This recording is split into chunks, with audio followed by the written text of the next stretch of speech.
Audio checks while you're here too.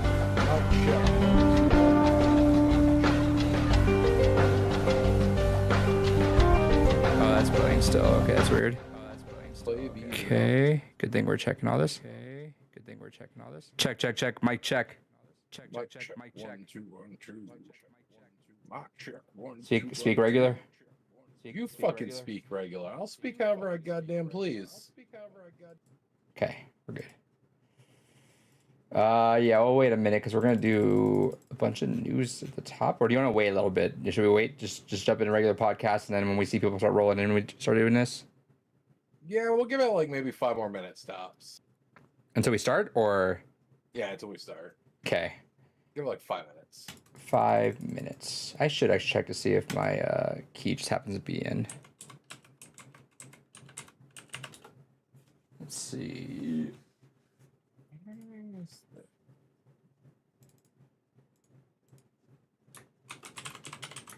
Oh, because I did a fucking dumb. That's why I saw it there. Dumb.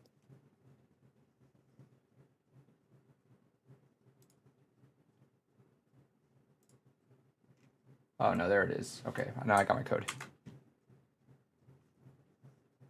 Go load up Steam, baby.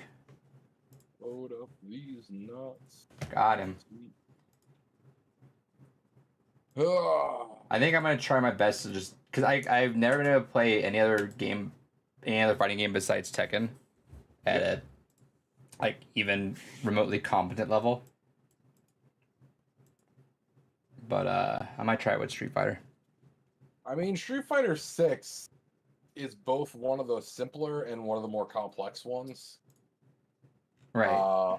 It's one of those things where I genuinely actually almost recommend trying modern mode for a little bit to at least get the hang of some characters and then switching to regular. I have no idea what you just said. So, wait, what was that? So Street Fighter 6 has like what a lot of newer fighting games are doing, and that it has 2 different control schemes. It has what's referred to as classic and then modern. Modern is basically a much more simplified control scheme. It takes away certain elements of the character's toolkit, but it makes it easier to understand the basics of how the character works. So what does it do different, like specifically different?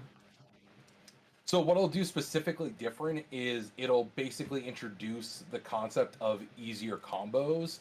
So like let's say that, you know, a regular combo for Ryu might be like crouching medium punch into standing heavy punch into standing light kick into crouching heavy kick and then into Shoryuken and then cancel that into super, right?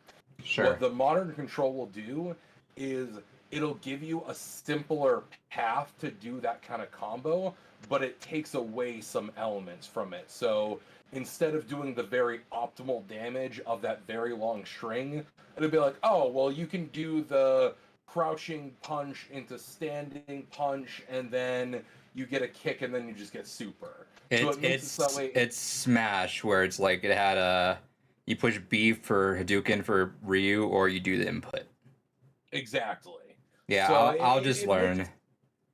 Okay. I'll just learn. I don't want to do the whole training wheels thing and then have to learn again.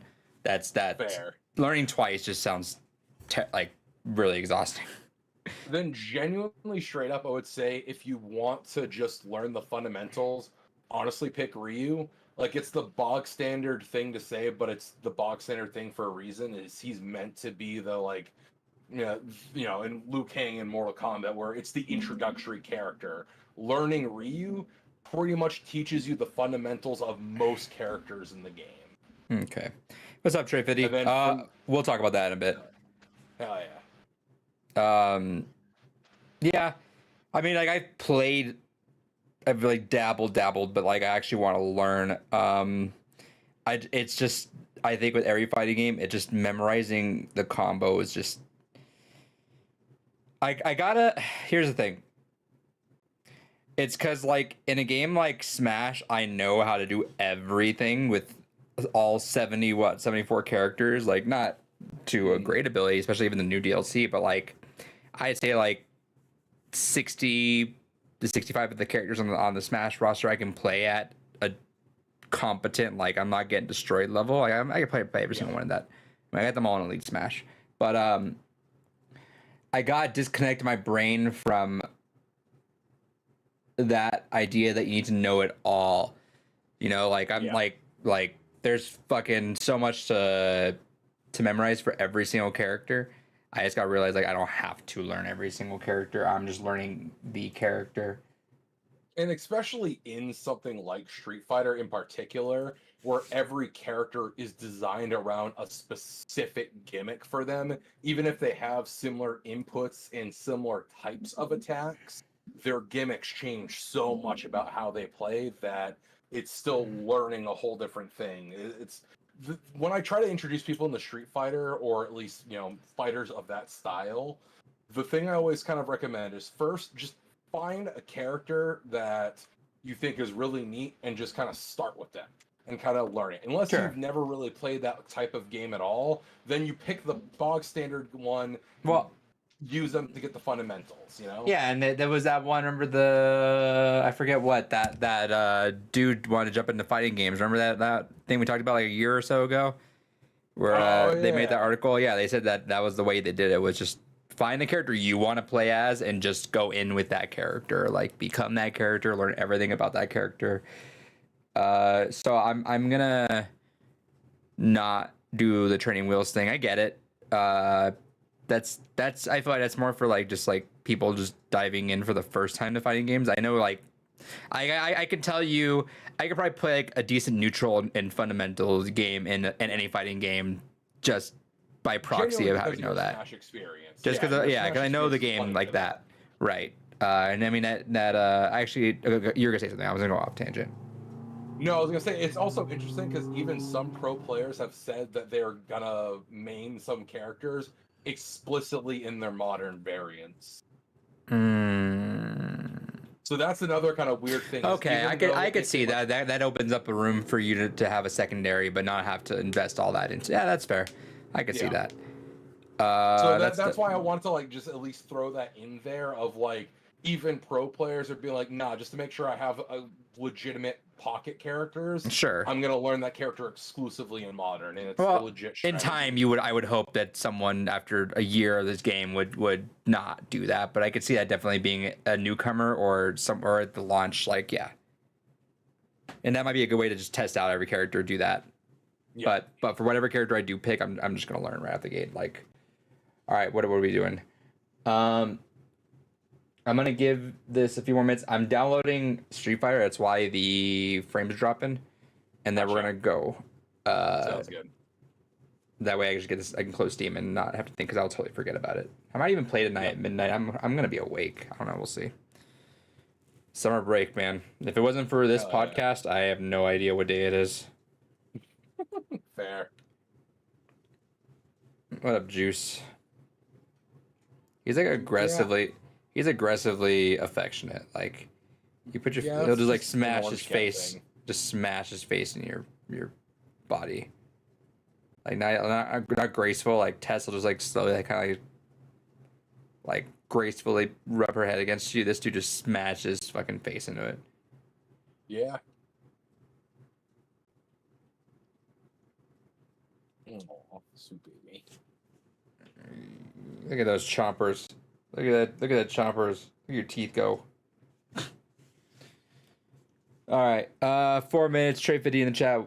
We're gonna hang on for a second. We're gonna do guess we'll do something right at the beginning. I have a little surprise for David. A shy surprise. It's a surprise, all right.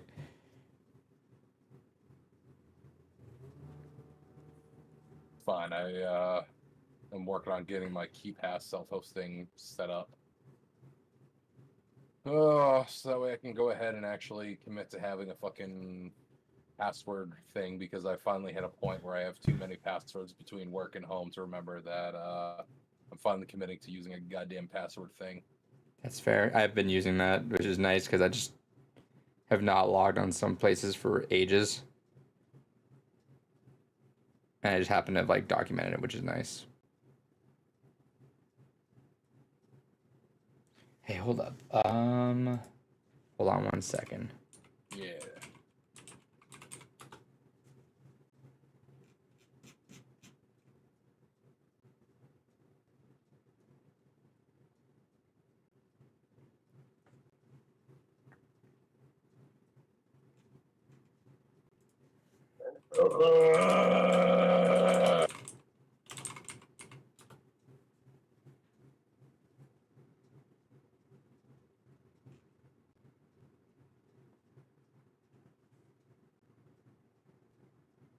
Oh no, never mind.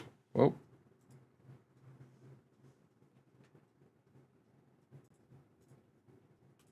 What's on the Epic Game Store? What's free there?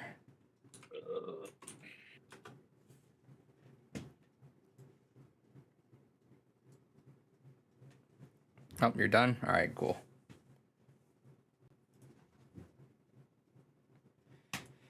I know you're not gonna do Diablo at all. Are you ever gonna look into it like used? Probably not. Which is unfortunate because I know like 12 people that are genuinely like, I'm getting Diablo, and I can't, especially No. where fucking Bobby Kotick came out recently. It was like, oh yeah, all these false allegations by these bad actors that just want to besmirch our name. Fuck off. Fuck off. I don't want to hear that from some limp dick motherfucker that was on Epstein's fucking travel logs. Get the fuck out of here. You fucking litless cuck.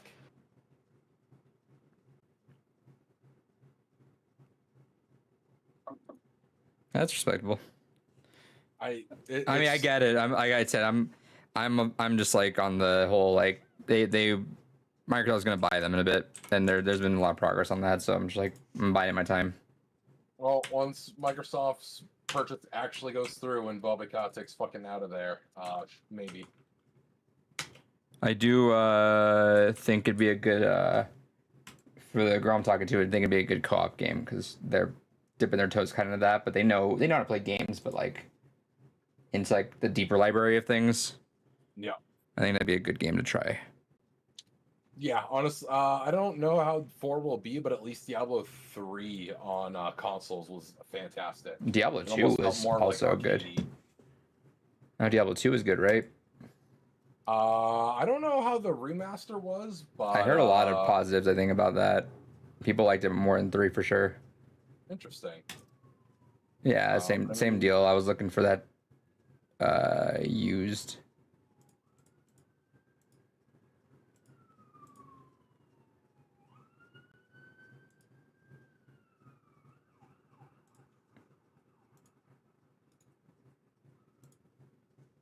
Okay, I might blow out that goddamn instance. All right, I'm done with this. I'm gonna close this. All right, about ready? Yeah, I'm a little frustrated though. What's up? I forgot one of my admin passwords for one of my self-hosted fucking tools, so I'm gonna have to blow it out and reinstall it. Which is the whole reason why I'm doing this password thing to begin with.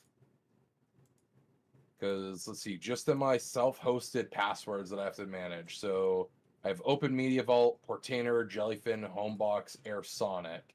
So that's 5 hosted utilities that I have to remember passwords for.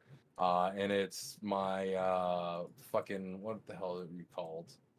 Audiobook Shelf. That's the fucking program. I can't remember my fucking login credentials for that at all to save my life. So I'm gonna have to blow that out and reinstall that.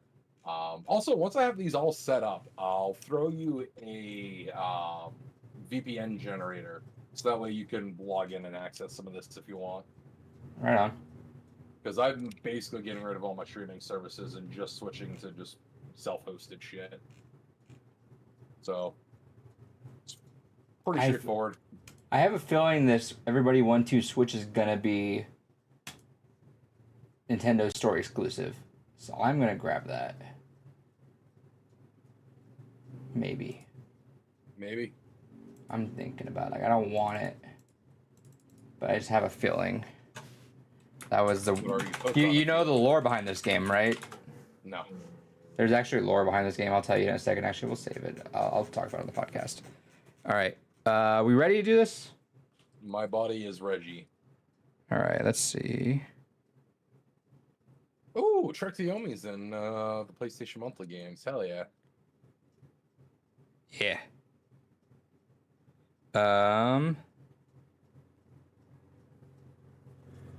Okay, and then So nice. I put a fucking 2 terabyte drive in there recently. all right. Having all that extra space is great. Welcome to the Breweries Podcast, episode number 206. I'm Adrian. David's here. Hell yeah. Hey, David, make sure Discord's not open for you, right? It is open for me. Okay. Don't close all the windows so you can't see. I got a surprise for you. All right, I've minimized the window. Let's see, and I'll see how long this takes. It might take a while. Not big while. So we got a few things to talk about. We're gonna talk about the games gone by stuff. We're gonna do a couple preemptive announcements for that stuff coming up. Also, I just saw I saw 1-2 Switch going up here, and oh, there you are. What up? Hold Oh on. shit! I saw that pop up on my screen. What up? Let's see if he talks first. Dead air. Little reunion of the pizza tour. We'll see. Oh, is my boy? No, why is he on that my side? Baby boy. No audio, but my baby boy. Your son. How do I? Shot web. Okay, I want to reorganize this though. Can I not reorganize? Can you reorganize windows on Discord? No. That's annoying. Yeah, it's Discord. What the fuck do you expect? Them to do their job. This isn't their job. Their job is to make money. Switching windows doesn't make money, Adrian. My Can you goodness, speak? There's a cute cat. Uh, My goodness. I think there's 2 of them. One on each shoulder. let's see. Jordan, are you trying to talk right now? I think they're trying to talk right now. Hello. No.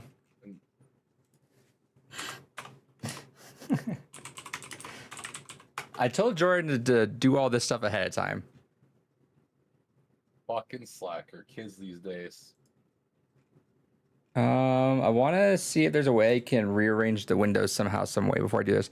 David, Yo. what's been going on in your week while I'm trying to figure this out so it's not just really shitty dead air? Actually, we're gonna start a podcast in a second too, maybe. We'll see. Maybe we just relaunch the podcast in a second. It doesn't really matter either way. They all kind of go up like this. I'd have to do some shuffling. What's been going on in your life? Hell Talk, yeah. talk about your fiber.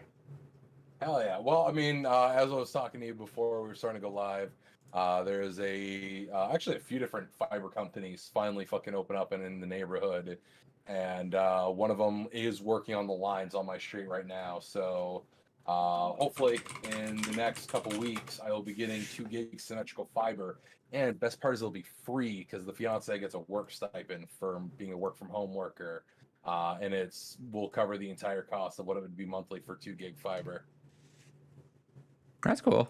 Have you tried plugging in and plugging it out again?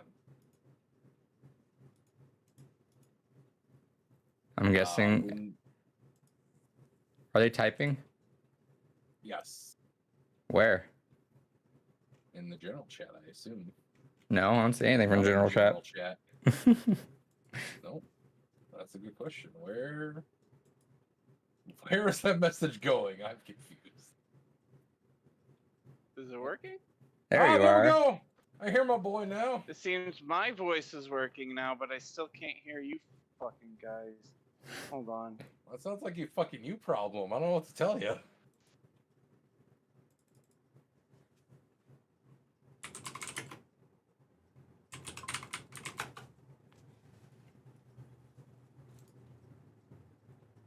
Say something. You Stop. fucking say something. Ah, I heard that! Yes, my boy's back. I had to like turn it off and off and on again. Yeah. Okay, well, I'm gonna have to do this. So we're gonna technically restart the podcast in a second. Technically, didn't really start it. We started for like 2 seconds. Oh, That is sorry. nuts.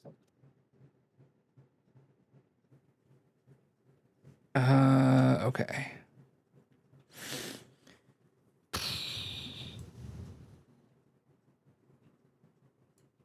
All right. Let me know when we're ready to start. I'll do the intro. What? What is this podcast about? Don't worry Like, about it. what I'll are- explain that in a second. I'll Okay. explain as part of the intro. Let me know when we're Okay. going. I'll just roll with it. Oh, I gotta do a bunch of different name changes. That's gonna be interesting. All right. Whoop. No, he can be Gore the Movie God. That'll be the recurring no, joke. the- Every new person is Gore the No, Movie as God. in like, I don't know what order Discord. In fact, I don't. How do people do this? Whenever there's there's some really fancy ways that people record where it's like they pop in. I imagine it's not Discord. I imagine they're doing something different, but then I want to say it is. Like I feel like I've always heard them say it was that. I know but- a lot of people have been using Twitter Spaces lately for that. No, but I'm saying like, okay. Whenever people hop in and out of podcasts everywhere else, like the video doesn't like miss a beat. Like I'm video sure is it just could also fine. be something that's like a feature in like more like XSplit or something. Maybe, but like I want to say everyone's on. I feel like I'm using everything that I was or that everyone else uses, but I don't know. Boomy. Oh my god, what is your kitty's name? Must know. Boomy the cat. Oh, he's adorable. Look at that little face. I've got 6, so it's a problem. I understand. If it wasn't for the fact that it's so much work to clean the poop, I would do that too. And also, we have 2 that don't fully get along. But also, we got you have 3. a partner. That's true, but that's still a lot of poop to clean. Yeah, that's definitely an issue. My biggest issue, though, is the vet bill. I work for a vet, so I get discounts on everything, and I still have $1,000 vet bill. Oh my goodness, a big old Borfer too. Look at those Borfers. Yeah. This one's black, so you can't see him. Oh my goodness. Yeah, I need to figure this fucking way out. How people do video podcasts. This is fucking ridiculous. All right, let's do this now. Welcome to the Blurry Podcast, episode number 206. I'm Adrian. David's here. We got a small yeah. little reunion going on here. Yeah, this is we're no longer doing Blue Rupees anymore. That was going to be the other big announcement. This is officially the resurrection of Around the Campfire. Thank you all for coming. Jordan, you ever do what Dave and I do where we think about how successful we could have been if we just stayed on doing our podcast, but we just didn't? I don't fucking know, dude. Are we allowed to cuss? Is Yeah. that a stupid question? Yeah. That was a stupid Not question. a stupid question, but yeah. No, that was a stupid question. I don't know what I don't listen to podcasts anymore, so Why? I mean, it's an end of an I don't era. know. I don't know. I listen to We're Alive sometimes, but that's it. Sometimes. Interesting. Still have my box set for the original Run plus Lockdown. I should have Still bought also the. have the signed poster hanging up in my living room. Yeah, I the have the signed poster up too. Not in here, but Anyway, we're talking video games. Are we? David, talk about the podcast to Jordan. Hell yeah. So Blue Rupees is originally intended to be a video game podcast where we talk about the latest news, what we've been playing, what we've bought.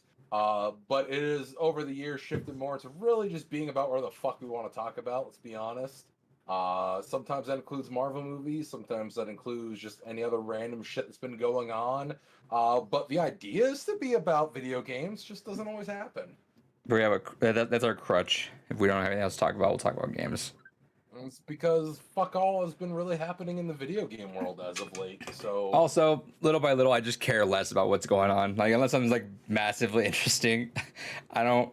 These showcases, dude, I don't care about these showcases. Like, I like watching them still. Like, they're kind of just fun to pass time. But like, I don't care if they're telling me about a game. Like if like Fable 4 came out, I'd be like all hyped, but I don't really pay attention to new shit much anymore. I mean, 4 years since the announcement of that game and still nothing to show for it. But I've heard that it's Playground that's denying them to show things. Like they want to show it whenever they're like ready to show it. Like they're like, we're amped That's up. fair. So like Microsoft has been pestering them like, hey, can we show this now? And they're like, no, we're working on it. We're doing this. Like, give us time. Speaking of Microsoft and that, we're gonna talk about some Redfall stuff coming on because there was a big story about that happened earlier today. They kind of dug around what happened there. Jordan's not gonna know what's going on, but we're going to talk about our other podcast that we're kind of spinning off and doing things with on a more official way. So we'll see how that goes.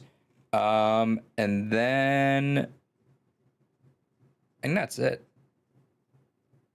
Yeah, by the way, me and Dave will stream Street Fighter 6 tomorrow, so. Hell yeah. Also, real quick on that note, shout out to Matt McMuscles, fighting game YouTuber and does other kinds of interesting game history shit. He's been tweeting about his experience so far with the full version of Street Fighter 6.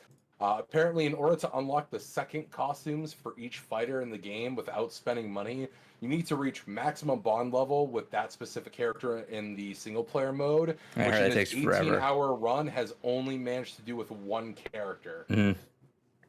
Yep. So that's a grind,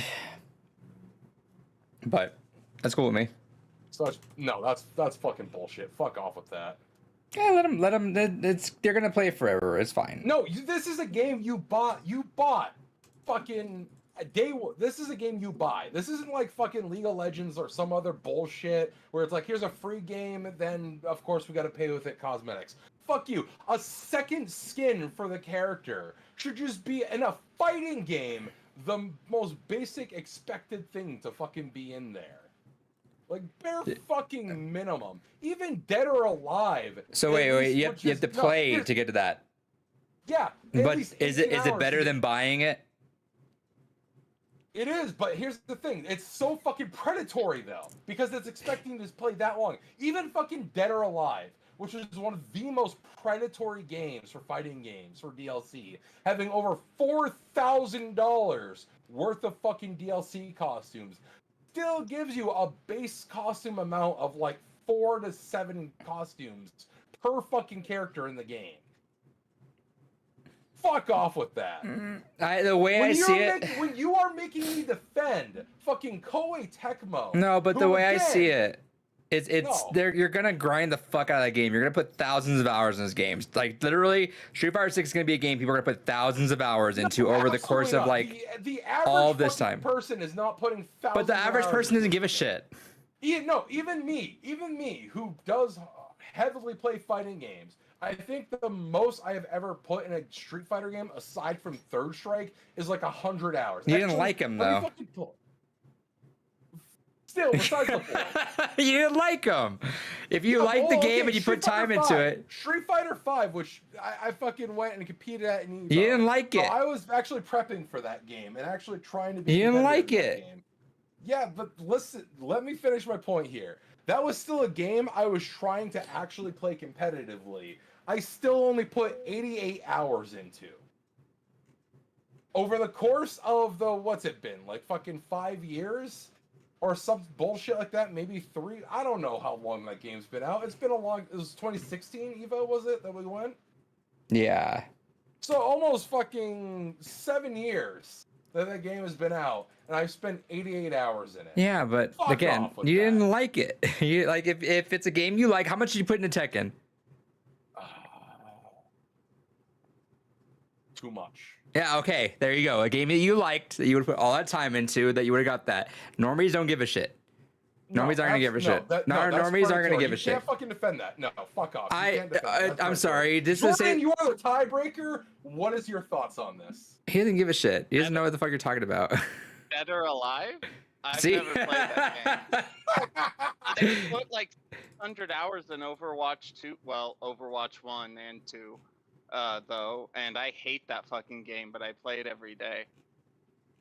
Why No, would you I'm- play it every day if you hate it. Dude, yeah. First off, you do I play love- Overwatch because he's really bad at it. Apparently. I am. I'm Bronze 5. I just like to get on and troll the really toxic community because if you talk to them like they're a baby, they get so mad, and it's so fun for me. All right, you do you, buddy. David, the way I see it, they're not charging you, which could have been worse. But no, it's encouraging you to be charged for it because they are charging you.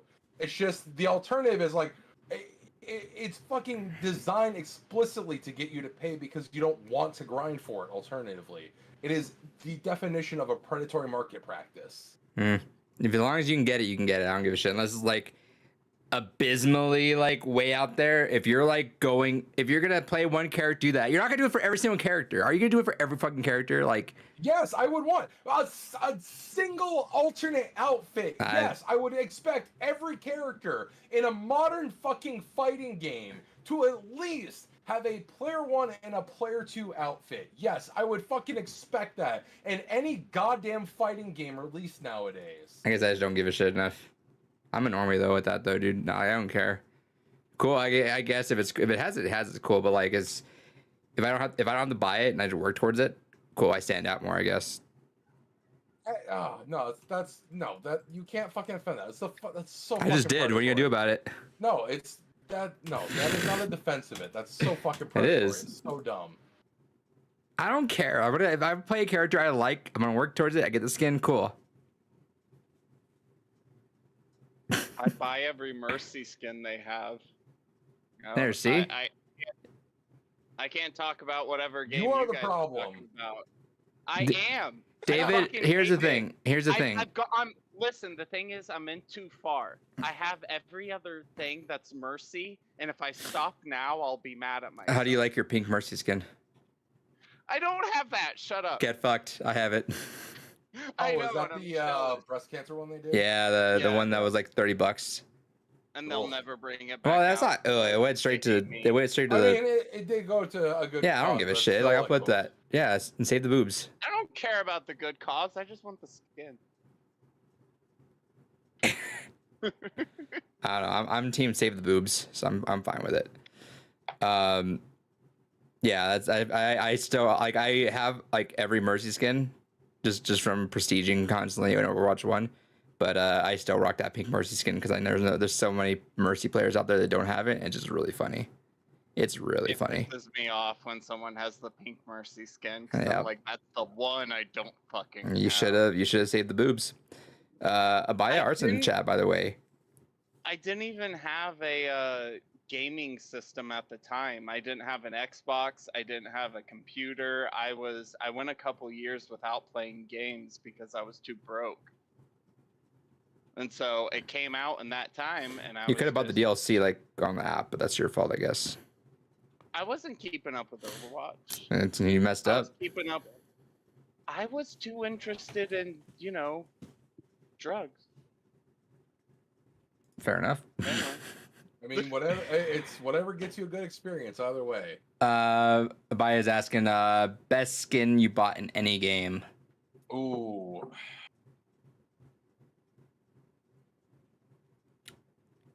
Best skin I bought in any game. League of Legends had some damn good skins. The only games I've ever paid for skins in is Overwatch. Everything else, like, I've just kind of did the achievements to earn. The only thing I buy like microtransaction wise is still like Marvel Snap, but I've slowed down a lot in there. Like I'll play dailies, but I don't buy a lot in there. I'll do the monthly season passes, but I would like usually buy a bunch of just like random stuff. But I've slowed down a bit. There are some sick card variants I have in there though. I think the best skin, because really I don't really buy a lot of cosmetics usually. Doom unless guy, it's a me, free-to-play game. Smash. Hell yeah. I'm really reaching back into the history, but in League of Legends, Sona had a skin that was kind of arcade themed and had a lot of different unique animations to it. So that's probably what I would say. You know when what? League of Legends was Best still skin a I good bought, game. Pink Mercy skin. Shut up! I hate you. Man. Got a skin to flaunt, and I saved the boobs. It was good. So Games Gone By is our video game book club spin-off that we started way back in with Gore. We kind of did it. It was an idea that we had, or we've done like way back in the olden days. It was a very basic idea. Some episodes were like 15 minutes. Some episodes were like an hour, but not really that long. Then we spun it out to be its own thing, It was its own thing, but also kind of like an add-on. So we would attach it to the end of episodes and just do it there. But that quickly turned into like almost dreading it, because like we knew there was a game we want to talk about, and we just realized that like the episodes were going to go to like an hour to, I think, 3 hours was maybe one of them. I feel like we talked about Nier for a long time. And so we stopped that. I want to say about, was it 2 years ago now? A year ago? Year and a half ago? About a year and a half ish. Yeah, I want to The say a year. last game we did was in Portal 2, and that was in like December. No, it wasn't Portal. We did another one after that. I could have sworn. We did No Man's Sky was definitely after Portal. No Man's Sky was definitely after Portal. Yeah, I want to say. No Man's Sky. I think it was I 2 fucking years. hated it. Oh, that sucks. I want to say it was 2 years ago. I think actually it might have been 2021, because I was in my old apartment. Oof. I was in my old Yeah, apartment. because we haven't done it since you've been in this place. So. So, yeah, so about 2 years ago, which is fucking wild actually, because it does not feel that long. We stopped just because I got really busy with grad school, and little by little we had to keep pushing out the date, which never felt good. I didn't like doing that, but just like time, and then by the time I sit down, I don't like, the last thing I want to do was make the deadlines for Games Gone By made it felt like a job almost sometimes. It was like, all right, I gotta sit down, I gotta finish this, which if you weren't looking forward to the game, made it feel definitely like a chore, which didn't help the conversation, which you can tell with some of us depending on the various games over a lot, because we've done a lot of them. But we want to do these again. I've been kicking around the idea for a while. So we are going to bring it back, and we're going to spin it out into a whole different thing. It's going to be on a different YouTube channel. It's going to be on a different Twitch channel. We're going to advertise and make it its own product. Dave and I were talking logistics of this, and because we really want to make this is our first, I want to say this is our first official, like really our first podcast after having this much experience down, I want to say, right? Like this is sort of we're fucking 10 plus years. like an actual, like our first actual start, I would say, right? Like since Blue Rupees, we haven't really started one. We've done Games Gone By, but it wasn't really its own thing. It was just us. Yeah. I've messed around with ideas, but I got busy, and I want to do it again eventually. But I got busy with my other idea. What's up, Zarlos? But this is gonna be the first podcast, starting it out, having now over 200 episodes of this done. So with that said, we're gonna kick it all off at the middle of August. I don't have exact dates. We'll figure it out because we don't know what day we're recording. But we're gonna record separately from Blue Rupees, so it's gonna be a whole different day. But middle of August will be our first game. So I'm gonna list out the games, and I don't want to type it out. I really don't want to type it out. We'll talk. We'll keep consistently doing this, and eventually I'll have a written version of it up. But just be ears on for this. Here's our slate for the first year of Games Gone By, when we start up again in August. So we got about another 2 months, about a month and a half. We're gonna start. I know this is gonna be weird, actually, David. Now I think about it. the fact technical- that we have 3 horror games. No. And we actually had a lot of horror games, which we need. I know we didn't really. Here's the thing with other games gone by years, we always like try to do horror in October, but that made us all like have to hold on one, and then so when we want to do a lot of horror. Let me talk about this actually before we get into this. Hell yeah. The thing that we always did, me, David, and Gore, which we'll just throw it out there. Gore's not going to be on this. I don't know where Gore. I don't know. Gore's MIA. That's all I can say about that. He went out for milk and cigarettes and never came back. Yeah, I'm not gonna say much more than just he is here but not here. So I don't know what else to say with that. If he somehow gets his way on here, cool, I guess. I don't know. I'm moving on. But the way we did it before was we would pick our games and we would list them off. I always thought that was a fun way of doing it, right? Like a surprise, like, oh, cool, I got to play that. But the way that it hindered us was that if there was a game that really was not something you were looking forward to or like whatever, it put a sour taste in your mouth. It happened to me. I know it happened to Gore. And David, there were times like, No Man's Sky being one, you just didn't want to play. Yeah, there was definitely a lot of like the more. I mean, granted, I had some pleasant surprises like What Remains of Edith Finch, where I was really fucking dreading the game. I was like, oh, this is a fucking banger. Right. But, So like, there were times where maybe you'd be like, okay, that was a cool game that I wanted to try that I didn't know. But a lot of times too, there were games where like had like EDF with me. I was like, I just didn't feel it, and I can already tell. And it sours the mood when it's like a pending doom almost in a way. And I want to like over exaggerate, but like you want to look forward to what you're reading. You want to look forward like a book club. You want to look forward to it. Games are a fucking investment, especially when you're busy and you got careers like me and David. You don't have that much time to invest in this stuff. So you want to be something you want to play something that you're looking forward to. So we're doing things differently this year. So what happened is the exact process was this. I just listed like 24 games. I think that was our file number. 24, 25 games. Let's say 25. So there's about 25 games. David listed about 25 games. We matched up games that we both happened to like put on our list. Like, okay, cool. That was something that we both said, let's put that on the list. And then we looked at each other's lists and we picked out games from each other's lists. So I picked out a couple games from David's list that I really wanted to play. David picked a couple games from my list. And then we just started from there. So it was really this is a very curated list of not only games that we're picking or playing that we want to play, but also in terms of time and where they're landing too, which is also the unfortunate part, right? We always had that arbitrary rule of less than 100 hours total for how long to beat.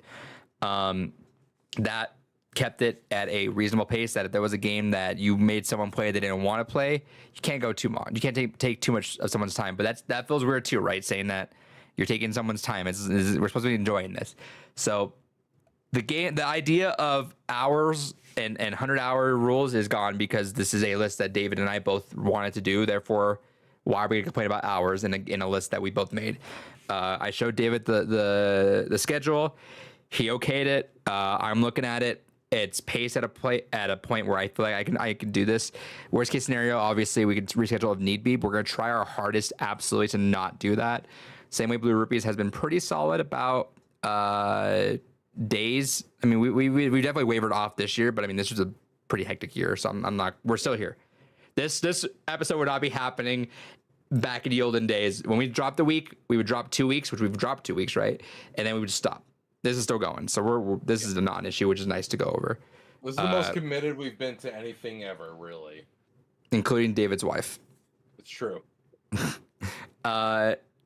Which also, by the way, Wife? no, it's a joke. Fianced. He has a fiance. I do have a fiance. Well, that's cool. I didn't know that. You should listen to the podcast. Yeah, look at my Facebook once in a while. Anymore. Or his Facebook. That's fair. Speaking of, by the way, we'll put reminders at the end of the episode if I can remember. But Blue Ruby is going to be on Tuesday for the next couple of weeks because I will be traveling to Denver and Tahoe later this month. This motherfucker. I gotta get out of here. Which, speaking of, by the way, you didn't know, I get here on Tuesday at around 7:00 your time that day. So it might be a later podcast, but it'll be a short podcast if it's late. Okay, but anyway, so it's a curated list, so we can't complain about time, and we'll look at it. If we need to reschedule, we will. But for the most part, this looks doable. This looks like something I'm looking forward to. hell, Also, as an aside, real quick, we are gonna be trying to bring in guests that are very passionate about these games. So, also as an aside, Jordan, keep an ear out. See if anything this sounds interesting to you on this list. yeah. So we're gonna open Okay. up. We're opening up the gates for a rotating third chair. If anyone wants to hop in for any of these games, message me on Twitter. I'll be keeping a lookout. We want to keep a fresh voice in there. The more the merrier there, so we'll see how that goes. But for now, David and I are the regulars. We'll see who else we get in there. If chemistry aligns, everything works out, cool. But otherwise, we'll keep that rotating. Okay. And then was I gonna say anything else about this? But like, look at this list. It's doable, but not only that, but like, there's some games I would like to play like now, which I'm like kind of like, fuck, I have to wait until I gotta do that, which is interesting. I was kind of thinking that too, because I mean, especially where we mentioned that I'll grab some footage to record for. There's one game in particular where I was like, cool, I don't have to play that game. I've already gone through it 3 times. I know it like the back of my hand, but now I'm like, fuck, I'm gonna have to go and get footage for it anyways. Yeah. So now's to tell David. Thing with this too, because again, they're games that we're both pretty excited for. That we wanted. I think I'm gonna encourage myself to take more notes too, for sure.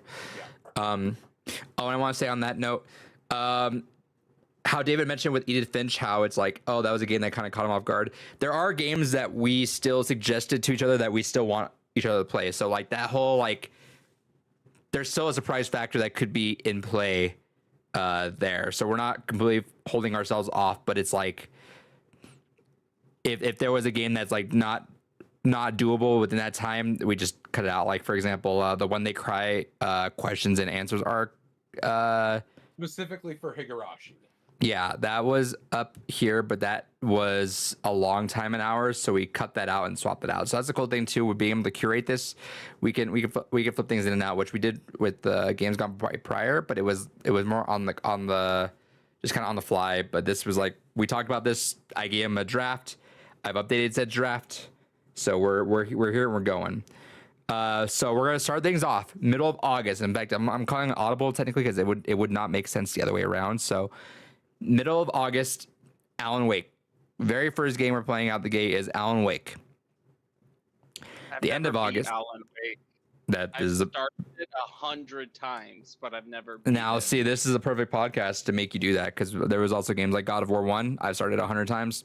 Finally got through it, loved it. But like this that's also one of our training things, and this is like to get past those things. So there's one. So Alan Wake is the middle of August. End of August, Alan Wake's American Nightmare. So it'll be, usually we do the smaller games in the middle, but like obviously American Nightmare being after Alan Wake, we're gonna make that the second game. I own both. I just haven't Same. played them. Well, if you're interested in hopping in and doing that, playing that by middle of August and talking about it, you're welcome on. Yeah, I'll give it a shot. There you go. Again. Go ahead. What was that? No, I was just being like, this is the time, man. This is the time. September, Resident Evil 7, because we need to play 8. I've never played a Resident Evil game. You should go. Really? You should play 4. 4 is perfect jumping 4? off spot right now. Yeah, 4 is Or in fantastic. the original version of 3. Don't look at Adrian. Ignore Adrian's face right now. You like my play the games more than original- David's games, I think, just generally speaking. Don't No, listen to I'm his just- dirty lies. I'm just checking a website that may or may not have free games to figure it out. Okay, well, Resident Evil 7 September. Yeah, bye. It's like, ooh, Resident Evil 7. Yeah, Resident Evil 7. I'm excited for that one. Okay, October, our spooky month, which I mean, I've already had literally all the horror so far, so it doesn't I really was gonna count say, anymore. we front loaded the horror. Yeah, that was the thing too. Is I was considering sprinkling out horror, but I'm just like, let's just get a big old spooky season. Let's just knock it all out, because we do want to do horror. We've both been holding off on some horror picks. Middle of October is Iron Lung.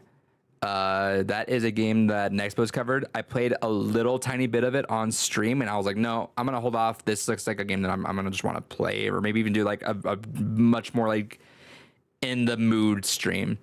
So Iron Lung, that's middle of October. End of October, we're going back am playing the original, or I guess it's not prequel technically, the very first entry of one of our favorite games we played on Games Gone By Ever. We're playing Silent Hill 1. So Silent Hill, we're returning to Silent Hill. November, we're playing the initial kind of entry for another one of our favorite games. We're going into Nier Replicant. I've gotten over it, David. I've played Nier the beginning so many fucking times, and I had to keep stopping for whatever fucking reason. I had to keep stopping. So fuck it. I don't want to keep doing it. I don't have time. I got so many other fucking games. So I'm putting it aside. I'm gonna watch videos on it if need be. I'm gonna go into Replicant. Yeah, So. we're still at least watching the videos for Gestalt because they are similar but different stories. Yeah, I know, and that's pissing me off because like that's just who I am as a person. I need to play that, but I need to make sacrifices. I just don't have time. Like looking at video games, I need to play more games. So like, I don't. I want to just get done because I've had like videos of like here's like the complete story of Nier and Drakengard. I'm like I'm missing the fucking goddamn middle that I need to fucking watch. So. Nier Replicant. I'm very fucking excited for that. December. We're going to hit middle of December is going to be Her Story. The end of December is going to be The Beginner's Guide. So like I think The Beginner's Guide is a game that David normally wouldn't play because it's a walking sim. But I talked about this like earlier this year. I talked about Beginner's Guide that I revisited it, and it's a game that hits so fucking good, I think. So I definitely. It's a game that was on our lineup for what we were trying to originally get through for the last run. Yeah, it was on it, but then obviously we had a detour. But I went back and revisited it just for my students, and it's so good. I think it's such a phenomenal thing to deconstruct. So I'm excited for that. January is one of the ones that we've been wanting to do. It would have never happened. Literally would never happened in previous games gone by. This is the reason why I want to spin this out. This game would never have happened otherwise, and I'm gonna do it again. And I don't know if I'll beat it again. I really want to. I really fucking want to. But it's one of you know what? I have to record the footage anyways for the big series I'm working on and the behind the scenes. So fuck it. I may as well just go through it a fourth time. Why not? It might just be a podcast. I may as well spend almost 500 hours in this fucking game. It might be a podcast game for me because like I'll have it almost in the background, but I'll still like watch and pay attention. But like, I don't know. Every time I watch like cutscenes at the end, I'm like, I fucking want to play it again. So January, we are now doing our first over 100-hour game. Persona 5 Royal is going to be our January games gone by. Kells has already booked his locked in his guest spot on that episode. So Kells, shout outs if you're listening. You're in on that. Yeah, the first thing when I posted that on Twitter, Kells was immediately in. He's like, yeah, I want to talk Persona. So we're like, cool. Persona 5 Royal, January. February, I am knocking off a ghost or like one of those like hovering like demons above my gaming knowledge that I've had forever. Like this is a game that I should have done, and just like fucking Nier, I've started this a billion fucking times. I just can't do it. I really fucking should. Real quick, you played through the first one, right? No, but I can't. But also like I know that's just a hard game to do. Like I know it's not aged. Fan-made remaster. Black Mesa. Oh, We're talking Half-Life 2 for February. Should we audible? I don't mind. Black Mesa is a good mod, isn't it? Yeah, it's really good. All right. It's really, How about really fun? How about this? Yeah. We're gonna already audible because I want to know this. I want to be mad with everyone about what happened to episode 3. I really want to be mad. So You haven't beat it? I've not played it. Nothing. Okay. That's what I'm saying. This has literally been like. Okay. This has been. So wait, when you say you want to be mad about episode 3, then are we including also Half-Life 2 episode 1 and episode 2? Well, no. Here's what I'm saying is that I feel like once I end up playing this, I'm in. Right? Like I know. Gotcha. Once I get over this beginning, I know I'm gonna be in. Addicting as shit.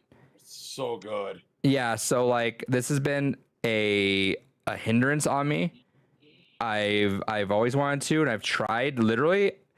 So I remember back in like 2005, I want to say. Went to a local place here.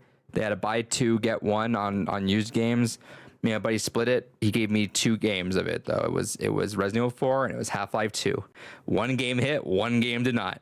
Arguably, I was walking out with literally 2 of the greatest games of all time. Little did I know, but I just have not gone into Half-Life 2 because it's so fucking slow in the beginning, and it really is. Not that it's a bad thing, but like, I love the puzzles. yeah, I know it's a game I would love. I just cannot. Especially once you get to Ravenholm, that's 100% gonna be your vibe. Oh shit, that's like my favorite. Yeah, so like, part of and I just want to get to a point where I can just be mad. I just really want to be mad. Also, so real quick, shout outs to Jordan, who gave us a little bit of a retro feel for longtime viewers of this podcast, hitting that vape. Shout outs to back when I still vaped. yeah, he did. I was a we literal have to human do fog it machine. I kept telling you to stop, and you kept saying no, and look what happened. Well, I got fianced and then I stopped. So He got whipped. That's what he's trying to say. So Well, all right, to be we're fair, I want a cigarette, but I'm trying not to. that's smart. I mean, Cigarettes it's are a good way gross. to quit. It really is. I there are some days that I still really fucking miss nicotine. I haven't bought a pack in a month. So Good for you. I feel like I'm doing pretty good. It genuinely really is good because like I fell into this weird rabbit hole when because I vaped for like, God, 4 or 5 years or so. I smoked for 2 before that, and then got into vaping because where I worked for a while, everyone had switched to vaping. It's like, all right, I'll see what this is all about. And I Conformist. fell into like a weird rabbit hole where cigarettes didn't do it for me anymore because I was using vape mods that had so much more nicotine concentration that I just couldn't get the same satisfaction out of a fucking cigarette as I could with my vape. That is just crazy to me because cigarettes are like the best drug in the world to me right now, and that's only because I'm quitting. When I was vaping, I was using it was like 3 milligrams of I nicotine. buy 6 which- milligram. It comes in like 1, 3, and 6. Gotcha. Yeah, because are you using a custom wattage mod or? Yeah, it's just it was like $90. It's What wattage you hitting at? 40. Gotcha. Because that's the difference. I was vaping at usually 120 to 150 watts. Oh, that burns my fucking throat. I Yeah, can't. and I was also doing 70 PG and 30 VG. So it was just pure throat hit for me. Yeah, I admit I'm still a weed smoker. It really That's couldn't all tell. Shut the fuck up.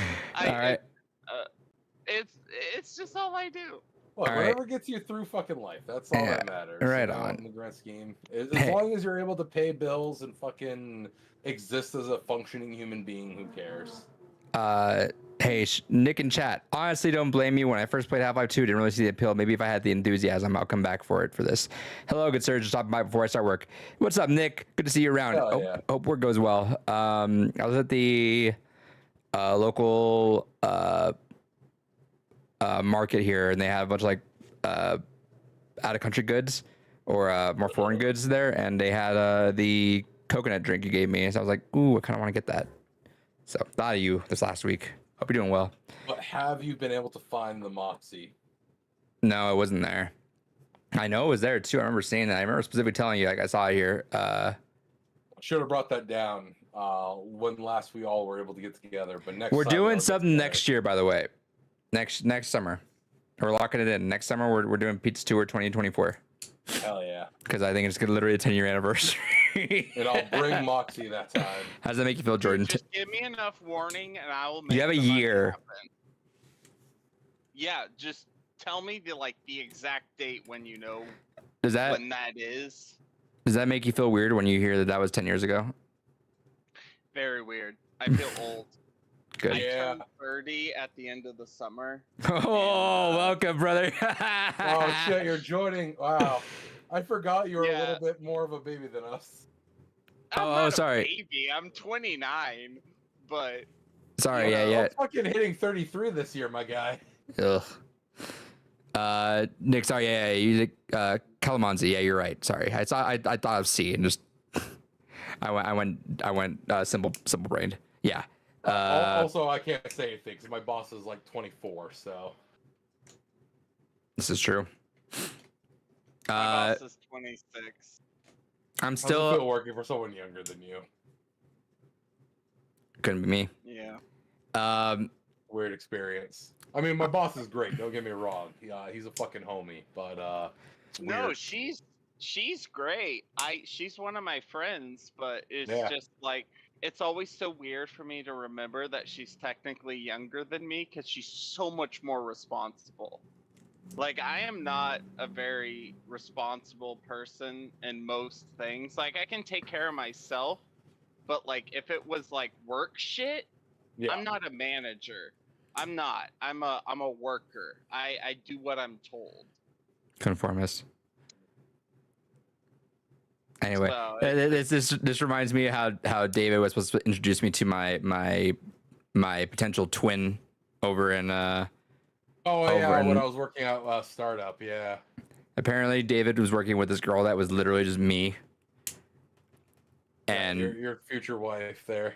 yeah, and he was supposed to like whenever he got married, he was supposed to like when he still worked there, like invite her over and I'd meet her and we'd probably hit it off because we both probably talk too much and can't shut the fuck up. But then he quit, so rest in peace. It's true. I left there after God only a damn few it, months. David. And you haven't kept in contact with them, huh?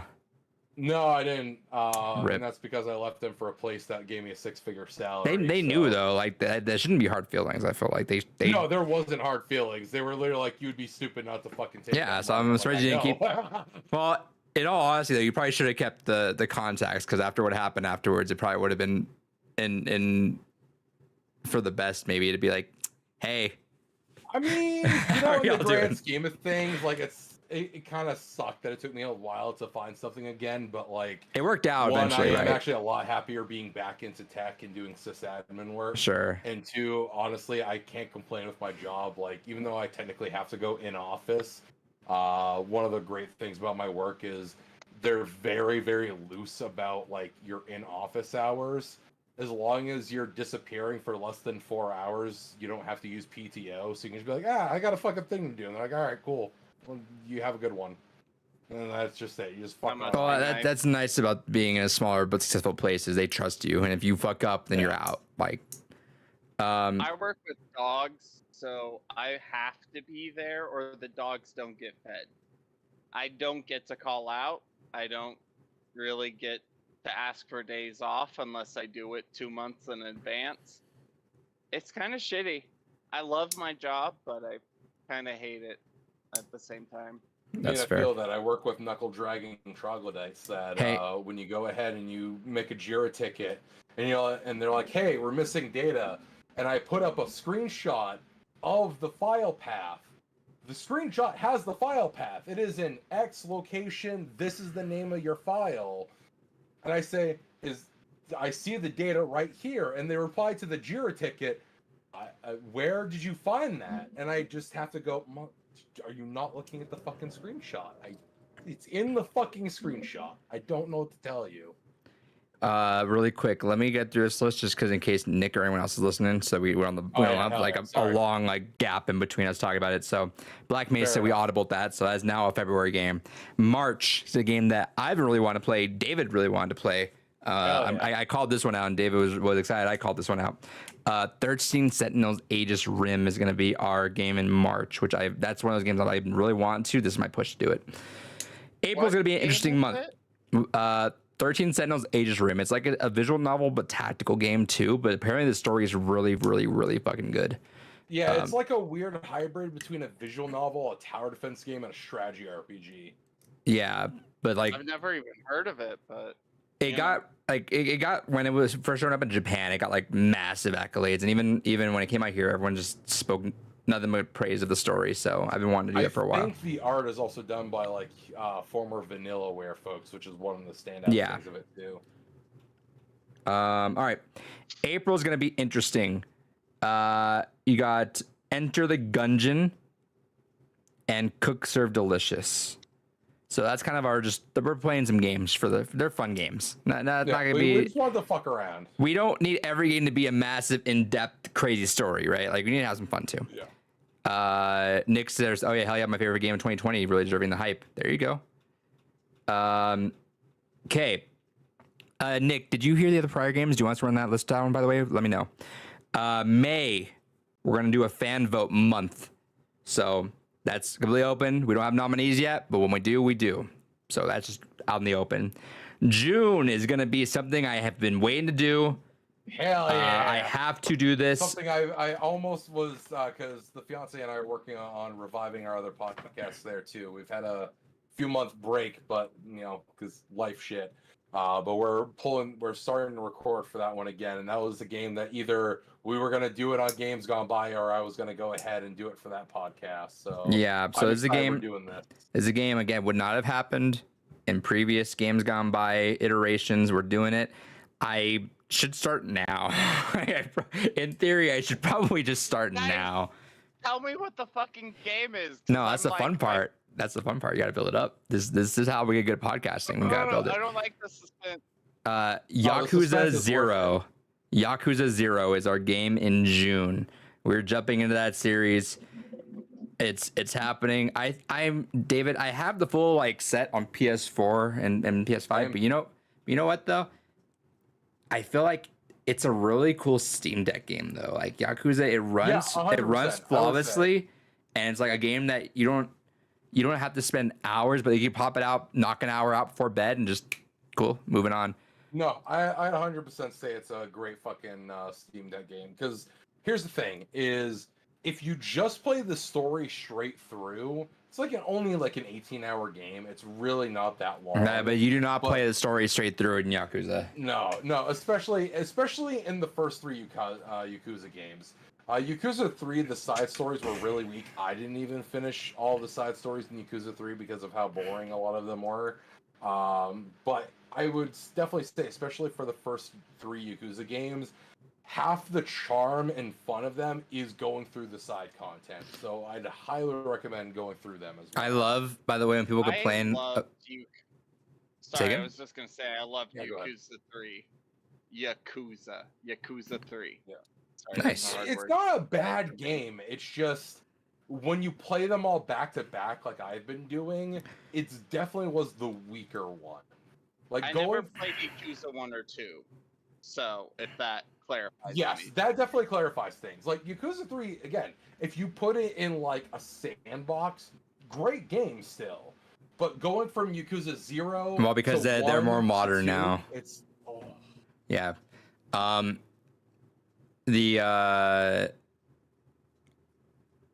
What was I gonna say?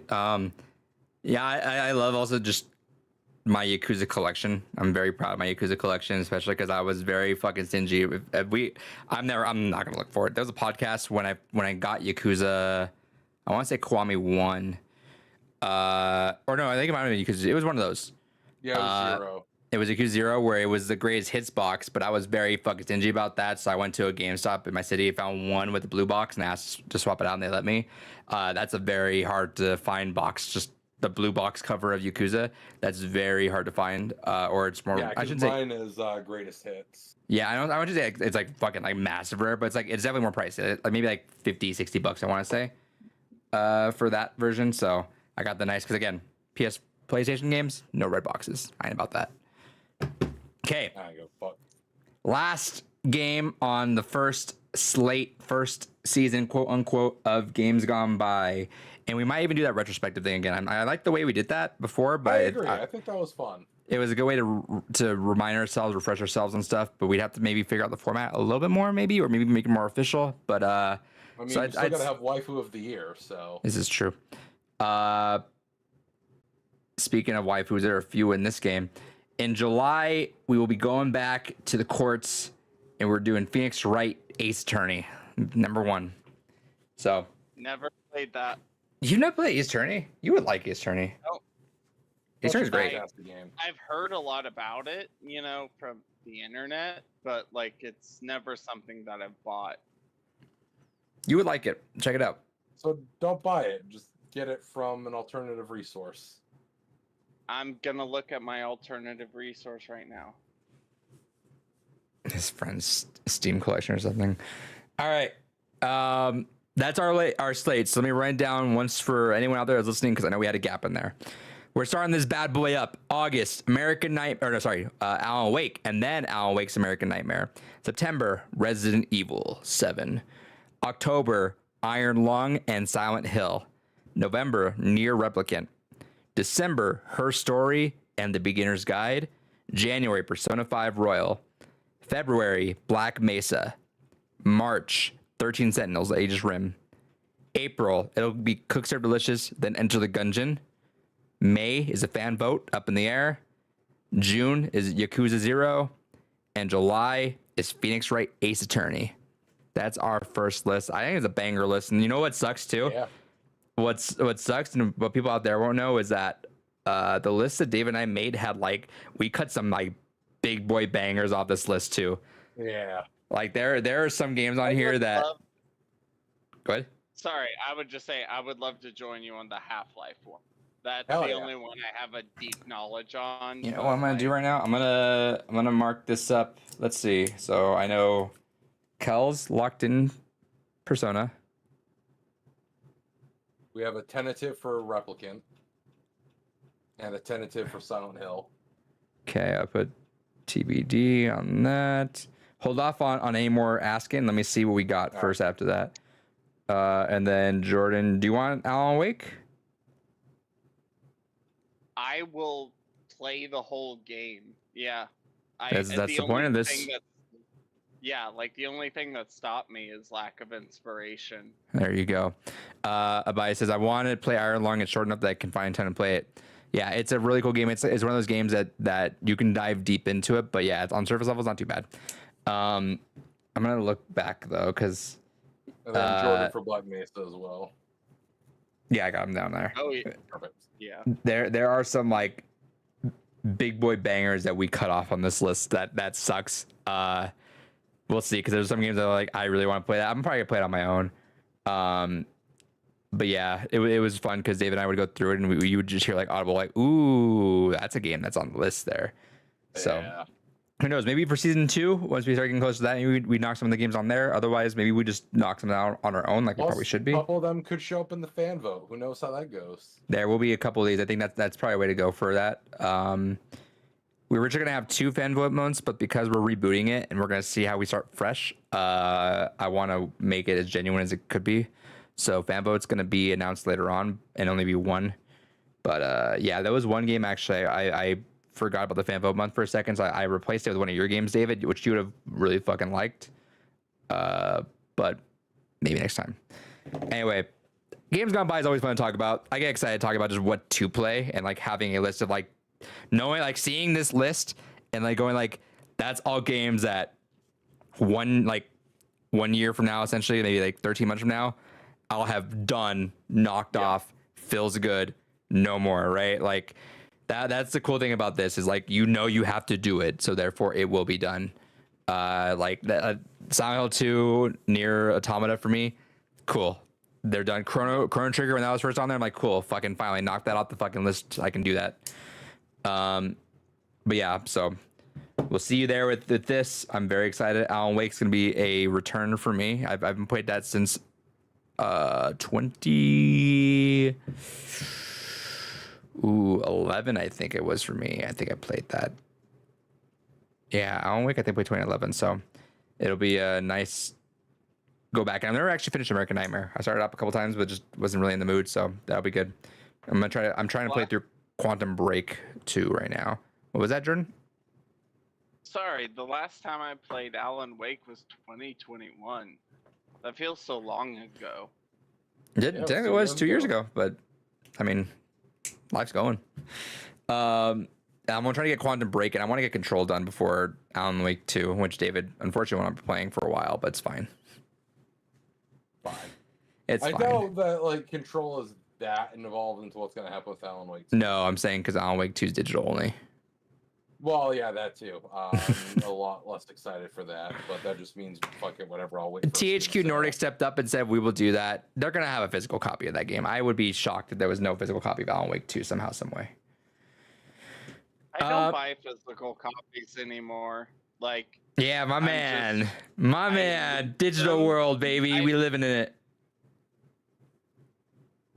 I see your collection, David. Well, I'm that's a just part of saying. it.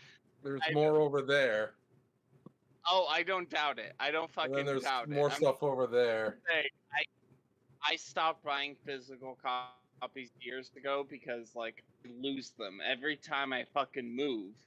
I lose that. something. So I just started buying digital copies only. Oh, my arcades aren't on either. Like Shout my out to us. Steam profile has most of my shit. Yeah. I mean, I still buy when I can. I'm not like Nintendo games I'll usually buy just because they keep their value enough. If it's any other game, unless I find a cheaper copy, otherwise I don't really mind. I can go either way on it. Like Diablo, I'm probably gonna buy digital just because I have like $25 Microsoft credit, I think. Diablo 4, Yeah. I want that so bad. David's protesting it because he doesn't like Blizzard, which is fair. How you been, Jordan? Blizzard sucks, but Diablo's great. So get over it, pussy. I don't know. Why are you telling him like that right now? Wait till he comes back and then you guys can get an argument about it. I'll argue with him. I love Diablo. I'm a little bit drinking, so You're a little bit drinking. Interesting. you know, I guess I a know. little bit drinking. What so you don't buy anything really then? David's gone. I know, I'm talking to you. The last game I bought. No, actually, the last game I bought was the new Dead Space. Okay. The Did you remake. like it? You know.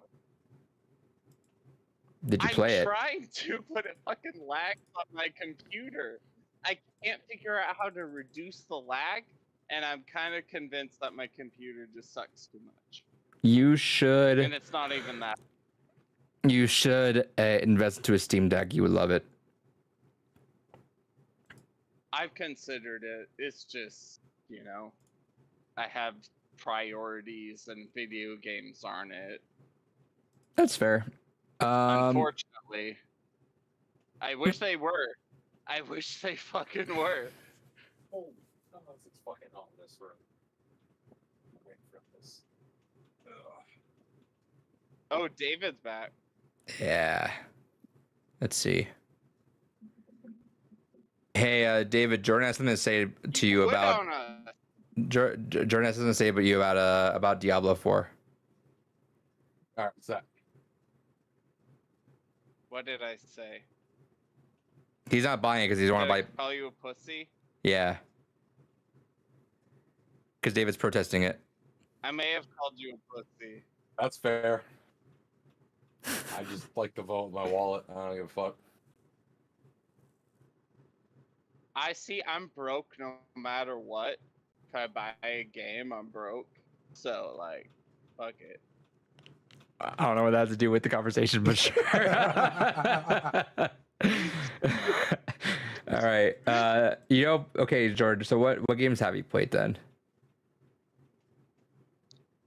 The most recent games that I've bought are Dead Space the remake, like I just mentioned, and shit. I recently bought Far Cry 6, Okay. and I've played it before, but I'm in love with Far Cry 6. Yeah. It is like the perfect ADHD game. I don't know if that makes sense. No, that But makes sense. it's just like it has so many distractions. Like I'm just collecting random bullshit that I know won't matter. But like my ADHD is like, hell yeah, bro, you're doing the right thing. Interesting. Yeah, I can't relate. I just check out. The only games that really ever keep my attention are just multiplayer games, just because I can't not play it. Otherwise, if I can pause it, I'm out. I love games that have a map, like a full open world map to explore. So you like because Ubisoft? It's just like I don't play games. Yeah, I love Ubisoft. I wish I didn't because they're a shit company, but like every okay, I admit I don't remember exactly if Assassin's Creed is Ubisoft or not. I don't It think it is. is. It is. It is. Okay. Yep. Well, I love every fucking Assassin's Creed game Assassin's because it's Creed. just the open world map. Assassin's Creed. Mm-hmm. Yeah. Yeah, but it's just like it fulfills my attention grasping mind. I believe it. You're Like telling me that, there's so I believe always it. something to do. But the real question is, what is your stance on VTubers? VTubers? Like the Judging by the fact that you said website? that with a question mark, you have no opinion. I have no opinion because I don't know what a VTuber is. All right, perfect. Ignore that segue entirely then. I will. Sure. Whatever you say, man. David, what'd you get this week? Hell yeah, all right. So for shit I got this week, fucking goddamn anger and rage because I broke my RetroTink 5X Pro. The USB the micro adapter in it was fucking starting to shit the bed. So I pulled it apart so I could take a look at the adapter and snap the adapter in half. So I ordered a bunch of replacement parts for that, so I can get that fixed. But aside from the existential hatred I have caused by that, I got Xbox Live Arcade with Miss Pac-Man. I used to fucking own that. The Miss Yeah, I used I used to play the shit out of that for some reason. I mean, it's a good version of Miss Pac-Man. I also I got. don't know. My dad liked it, so I played it. I mean, that's usually how it goes, man. It's a good way to get introduced to things. I also got a adapter to convert Sega adapters for video audio out for the TurboGrafx, so that way I can specifically the TurboGrafx CD combo / the PC Engine combo. So I got that, so I could have that combo adapter.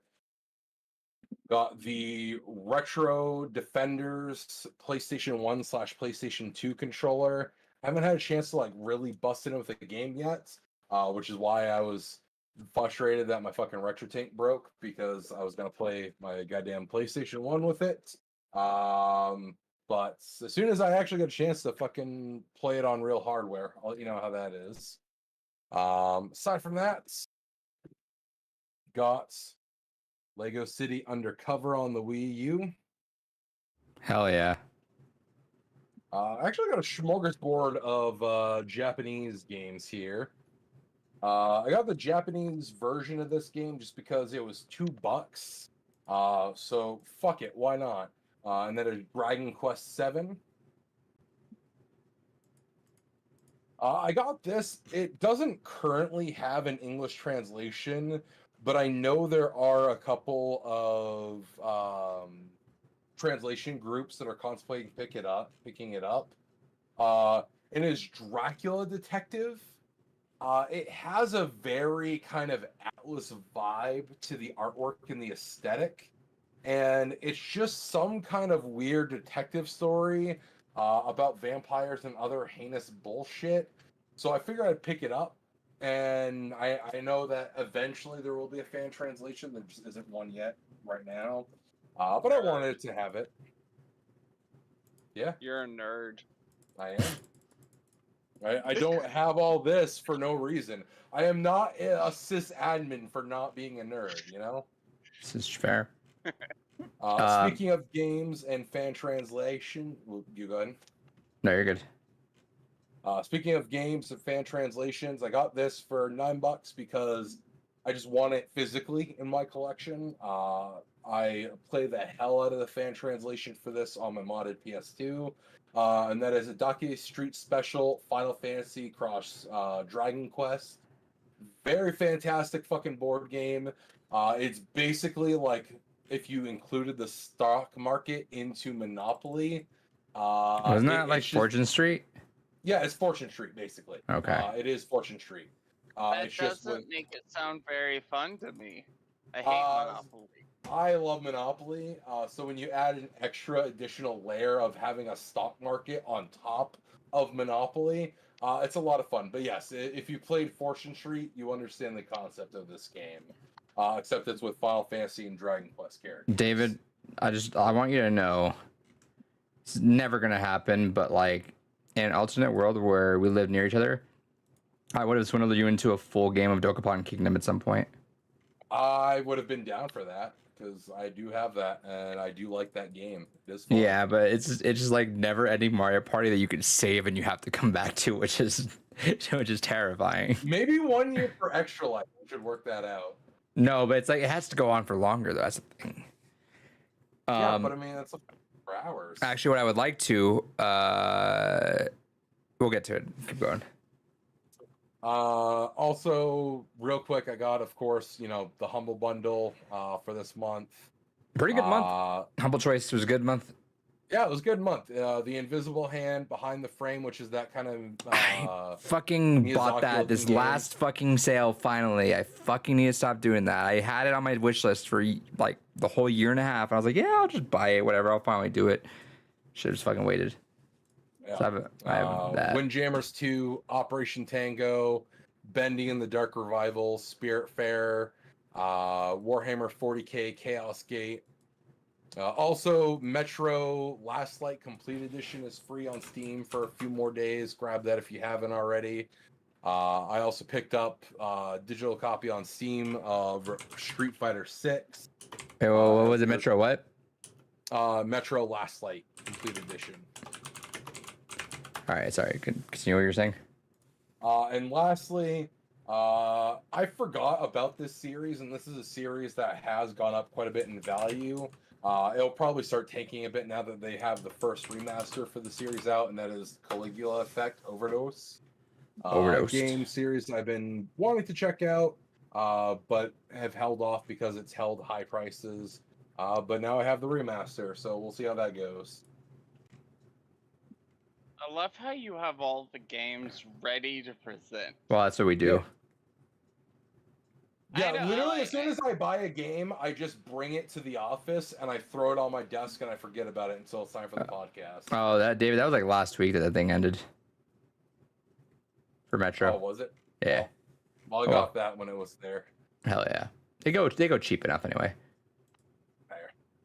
But yeah, no, that's what I do. As soon as I get something new in the mail for gaming and whatnot, I basically just throw it on my computer desk and forget about it until podcast time, and then it goes on the shelf after the podcast, and that's a nightmare of resorting and organizing because I keep things alphabetical by franchise, so I have to keep shoving things around. Hell yeah. I don't know. What did I get? I bought games here or there. The one digital game I bought was Played Up. You ever heard of that? No. That is a restaurant management roguelike. Interesting. So think Overcooked, totally playable, one person, play with the full people too. It's a roguelike though. So as soon as you get one bad order, start it all over again. But then you can start up and you build up your restaurant, add more stuff. So it's the same thing as every restaurant sim, but like it's just roguelike now, which sounds horrible. It's amazing. I fucking love it so far. I'm having a blast with it. I can't imagine the roguelike aspect though. Like, I fucking hate roguelikes for most part, so. I don't know what to think when you say roguelike with a fucking cooking game. As in, like, if you fail, if like you're bringing out dishes, but one guy, it takes too long for you to finish it up because the kitchen's getting dirty and slowing you down, or like too many dishes, you messed up one, and he leaves, then you failed, your restaurant closes, and you start all over again. Maybe I have a different image of roguelike than you do. You played Hades? Because I've never played it. What do you think a roguelike is? Tell me one game that you think a roguelike is. Thief? No. Thief is. Am I wrong? Am I stupid? Roguelike games Tell are. me if I'm stupid. Roguelike games are games with permadeath. So whenever you finally do die in a game, you're always starting over again. Binding of Isaac is a popular example. Fuck, what's another? The fuck was that one I was pissed? Oh, Hollow Lost Slave Knight. Spire. Hollow Knight, Hades.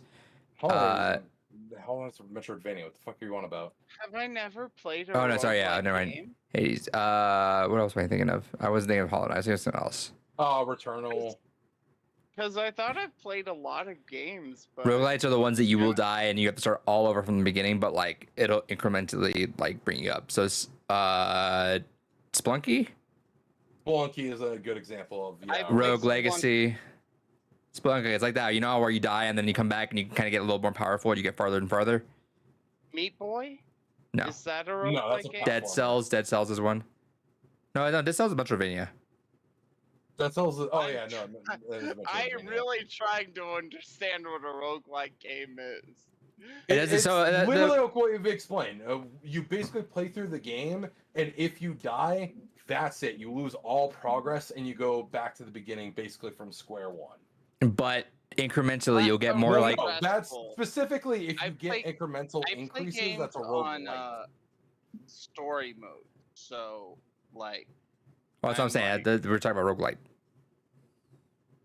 okay, so I kind of get it, but I just don't. Oh, I would Abias had say a. genuinely just look up examples like Rogue Legacy, Abaya had a really, Abaya had a really good idea. I'm trying to interrupt David before he tells Jordan to do anything.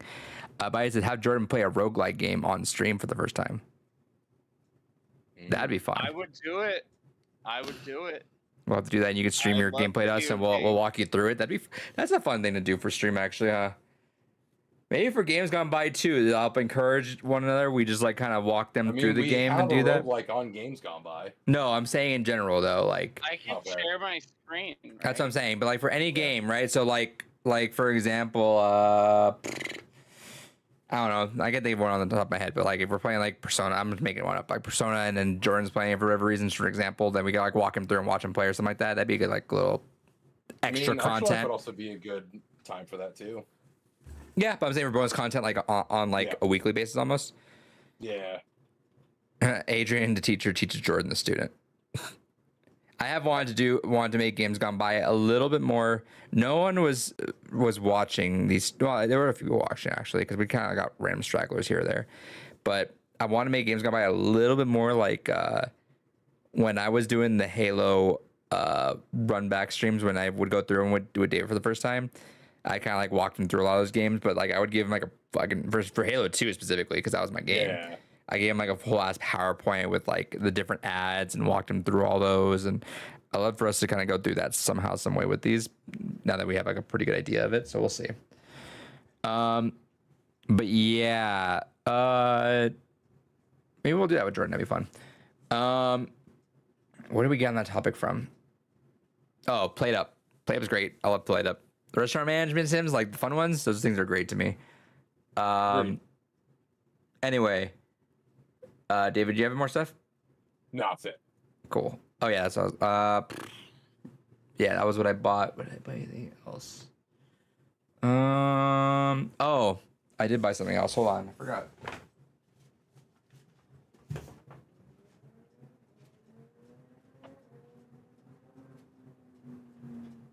All right. While Adrian is gone, what have you been playing lately in general, my good friend? What are you, or beyond that, what have you been up to, my friend?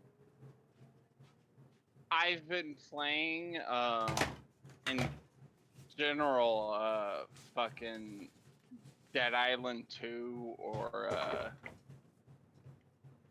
oh fuck. I can't even I've been drinking a little bit too much to remember right off the top of my head. And my Steam will update, but Well, Poor, Dead Island has been my like main game lately. I heard it's good. Like I've just been obsessed with it. Heard it's very good. shout outs to Gore the I Movie God's can't reaction, say best it's reaction very ever good had. because I'm very biased towards zombies. Like It's not like I we had a love- podcast back in the day that talked about zombies or anything.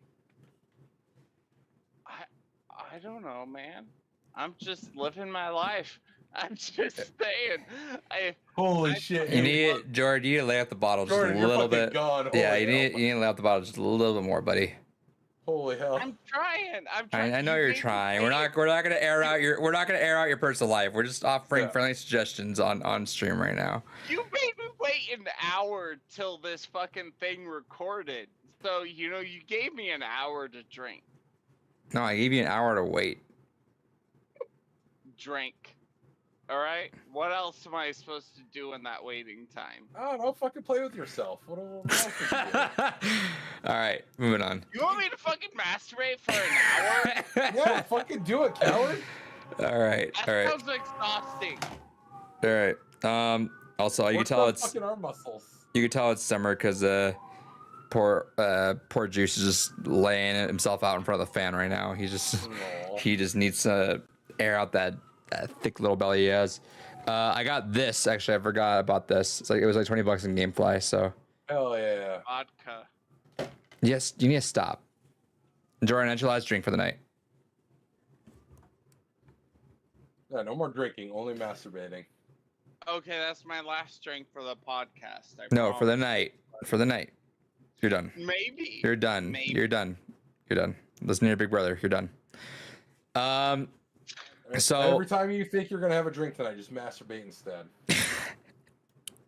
That's good. Yeah, passing off one addiction to the other addiction. That's right. I Um, love drinking. yeah, I so you need to don't stop. We're stop. We're gonna. We're gonna.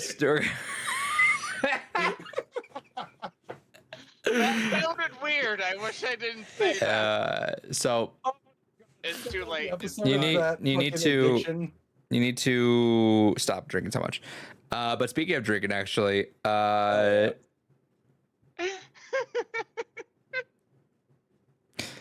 Jordan brings back funny vibes from like the old podcast days because not even saying old podcasts like back then, but like from like episodes like 1 through like 50 when we were all running on just like headset mics, so you can like the audio was like absolutely like it's not shit, but it's not fantastic, right? It's like it definitely sounds like you're talking to some I call friends. My audio shit. I just literally said it's Bro. not.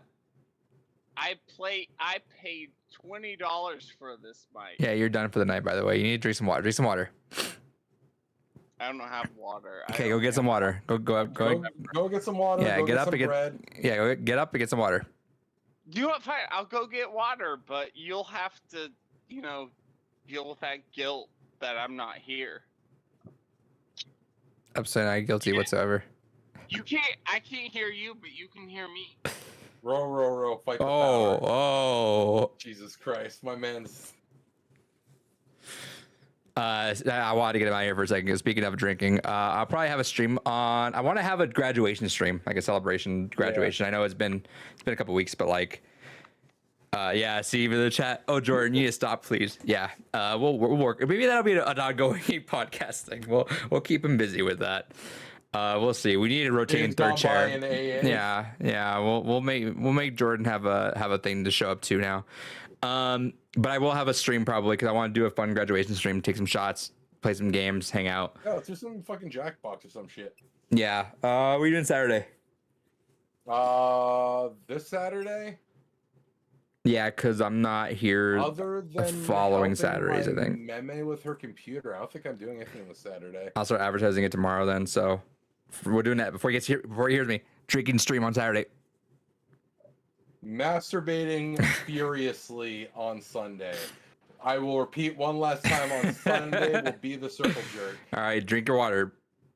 Drink your water. Do you have any bread on you by any chance? Like, do you have any bread in the kitchen?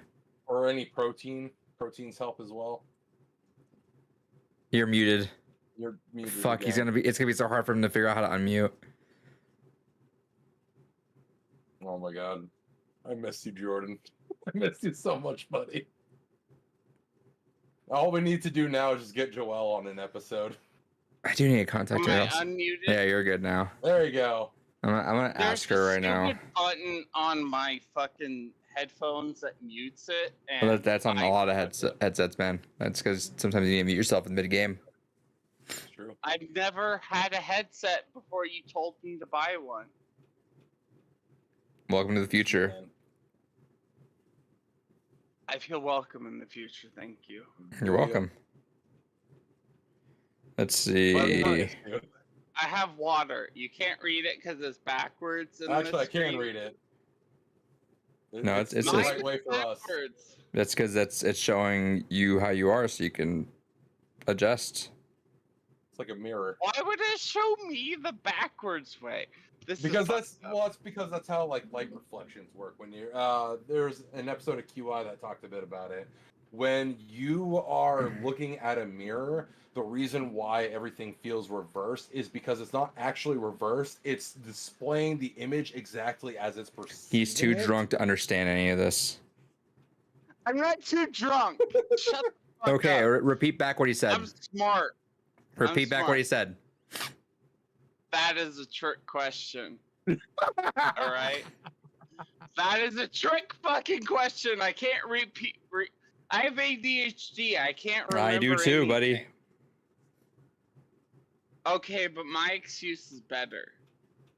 No, I just use the excuse. I do to you what I just did to all my high school students. Yeah, I understand. All right, repeat it back to me. You got high schooled. I have a college education in education, English degree, basically, and I have no use for it because all I want to do is work with the homeless or the animals. I have no degree. And see, you're smart. You didn't go to fucking college. He didn't finish high school. Angry and spiteful. You know, David didn't finish high school, Jordan. Technically, no. That's inspiring to me. My best friend hasn't graduated high school, and she is a forklift operator.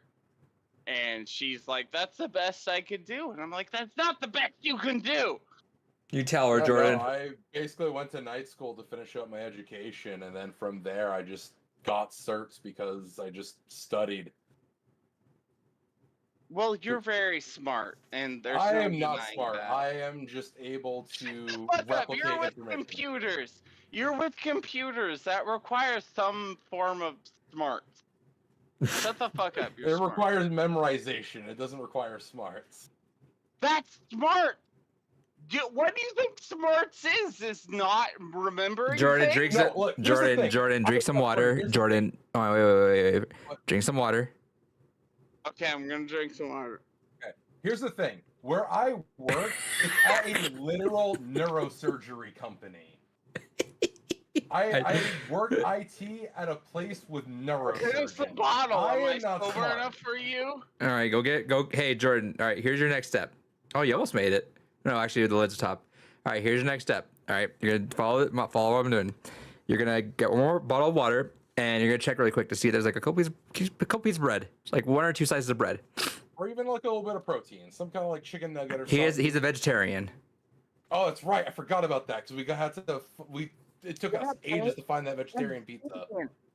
Vegan bitch. That's right. Okay, so find some like vegan cheese if you have some on hand. You know, maybe some beans, some lentils. Do you Lentils eat are bread? good. What you're also forgetting, Adrian. Do you so eat that bread? I'm an anorexic. Do you eat bread? So I don't eat. Okay, have you eaten bread? Is that a viable thing you have eaten at some point in your life? I've eaten it recently. Okay, but so I you're don't gonna eat it. you're It gonna makes me feel full. okay. Well, that's good. That's what you need. So go get one more bottle of Sorry, water. burp. It's okay. Go Bro, get one you more bottle of have no water. idea how much I've been burping on this. Do you know what? I'm gonna go get this bottle of water with the And- mic on. No. Put it back. Take it off, and then hey, check if there's like one like slice of bread. You don't have to eat it, but just bring it back. And then you're gonna Bread? chug the water. Bread, yes. But bread is like That's okay. Yes. It's okay. Just bring it Just in, and some you. kind of carb or protein. Just find a carb or Okay. protein. okay. If this is what you want for your podcast, Yeah, that's what I I'll go want. get That's what we worse. need for you, buddy. We're watching out for you. Put the headset down. I'm not that drunk. Yeah, you are. Put the headset down. If you Okay. have to specify, I'm not that I can't drunk. hear you're- you I can't hear That's- you anymore. I'm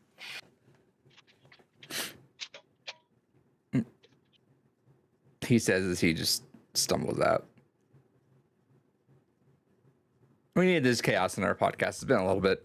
true. It reminds us of the early days. This is true. You know, again, all we're missing is for Joelle to be on another half segment so I can yell at her dog. Yeah, we'll see how that goes. I got a message.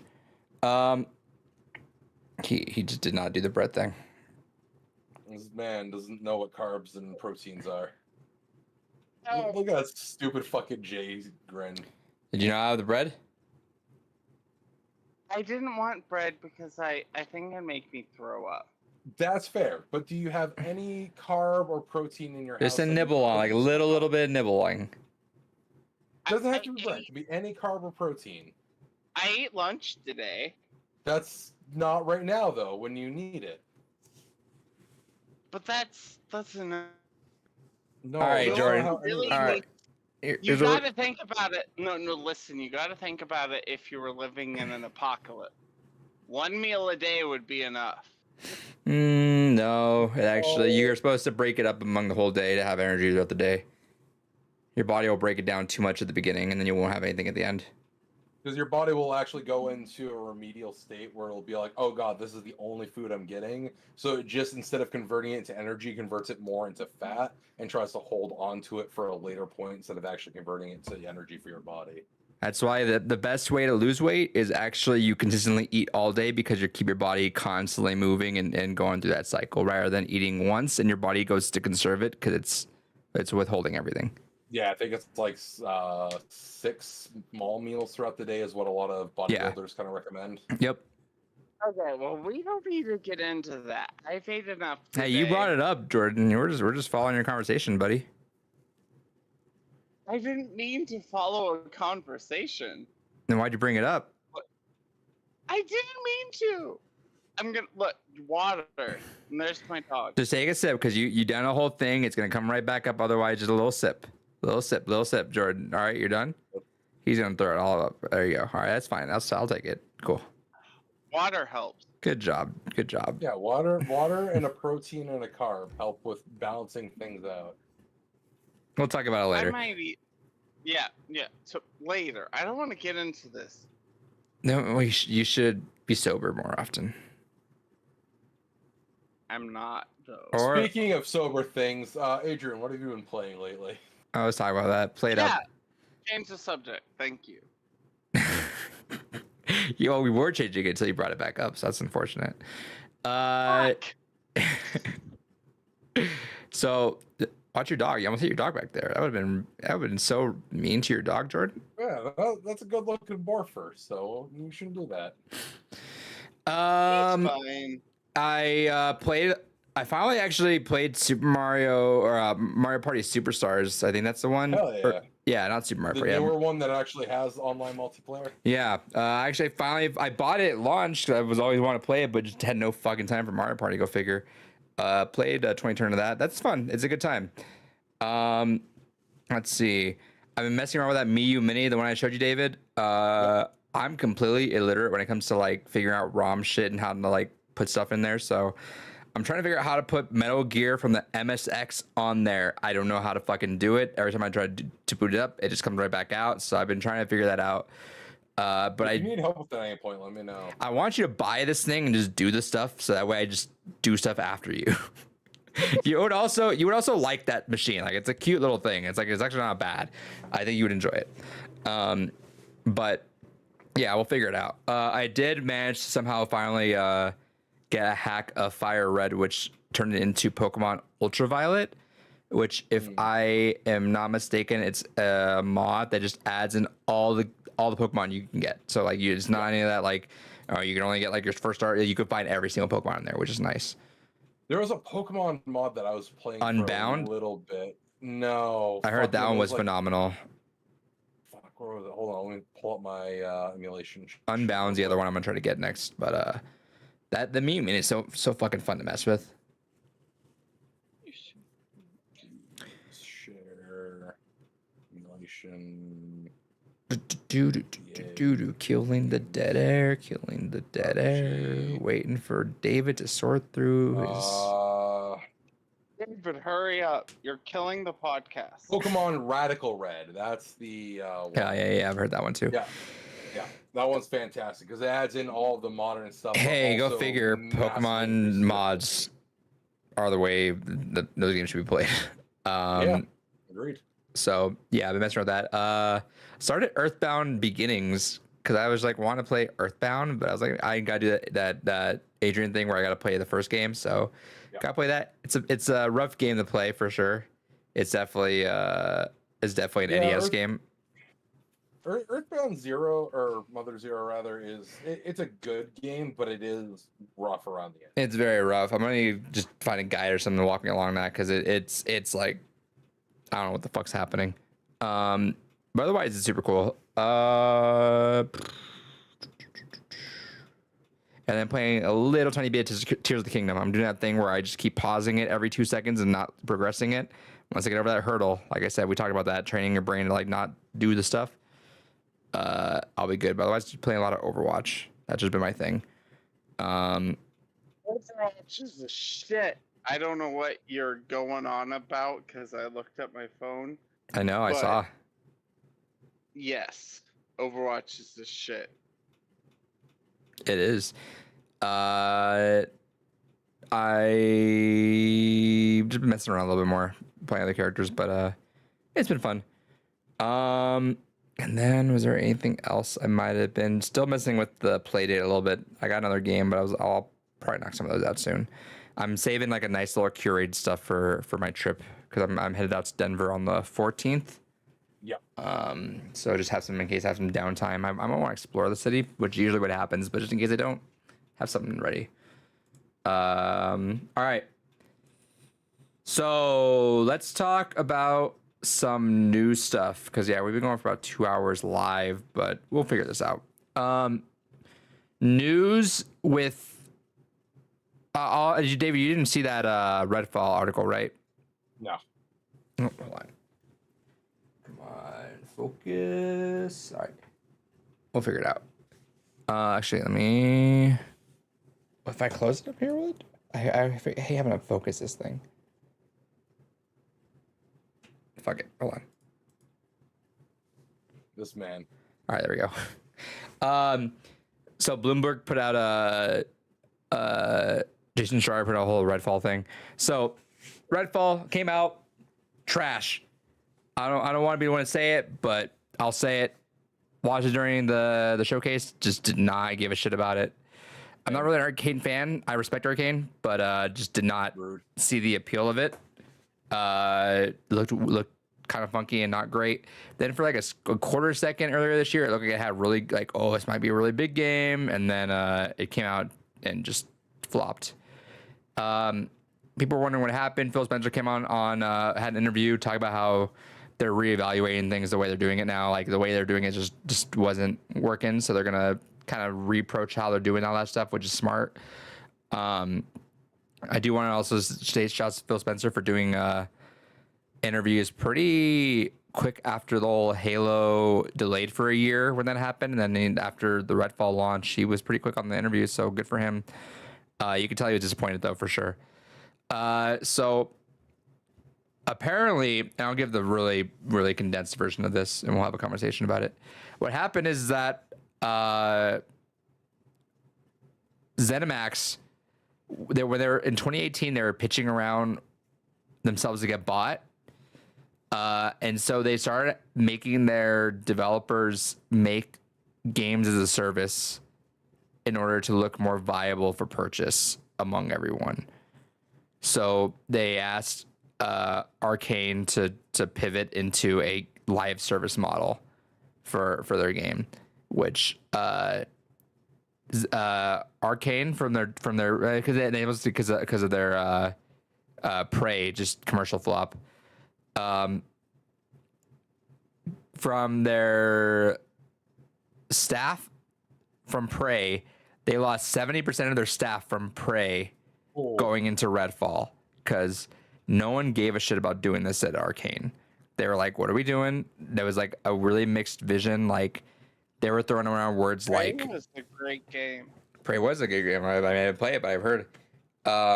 But there was a lot of like mixed wording. As some people were saying they want Far Cry, some people saying they want to like Borderlands, and they were just like, "What the fuck are we doing? Like, we don't know." And so there was like a whole like no one wanted to do this at there. They were hoping that Microsoft would have come in and just canceled the game. They were really hoping Microsoft was canceling it, but Microsoft's approach through all their acquisitions. There you go, Jordan. You can meet Orange Juice. No.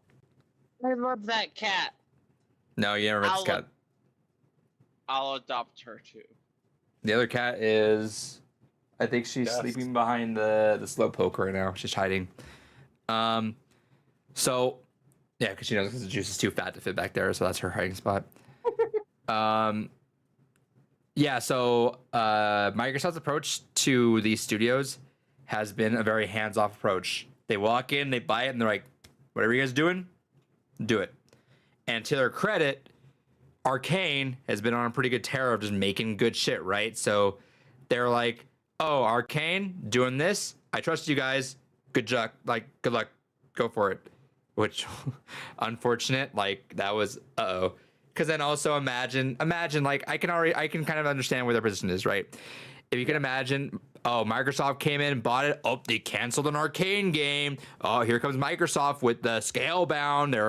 You can hear that. I can already just see like the commenters going with it. So yeah, no one would care about the context really. No, it's like with Scalebound.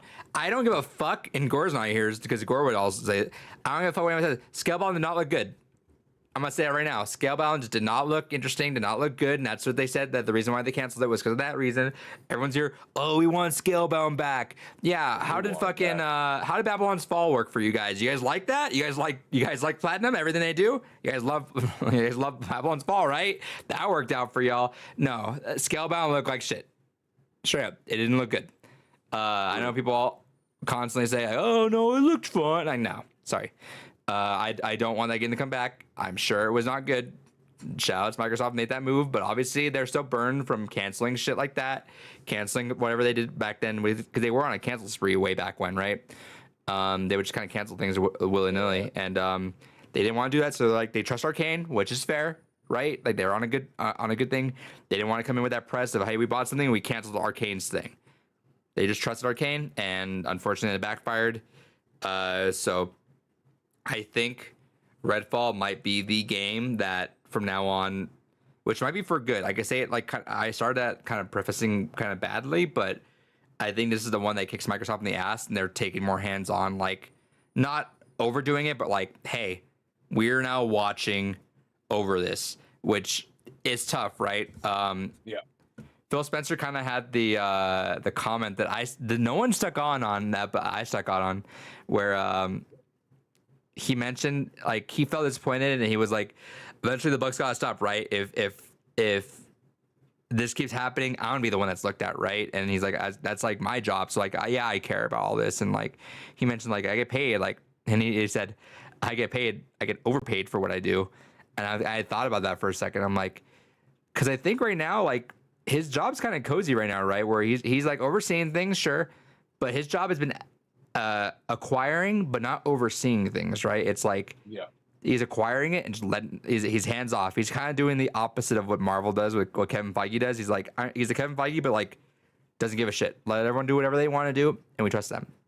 Unfortunately, what everyone does all the time is not all the time what's the best, right? Because you come into a brand new place with "fuck you" money now, do whatever you want, like you're good. They've promised is like Double Fine's come on record saying, "Hey, this is really fucking cool." Like we made jokes at the beginning, like, "Oh, we're gonna have to like make some like tax software or some like file software for Microsoft," and Microsoft came in and said, "Do whatever you want,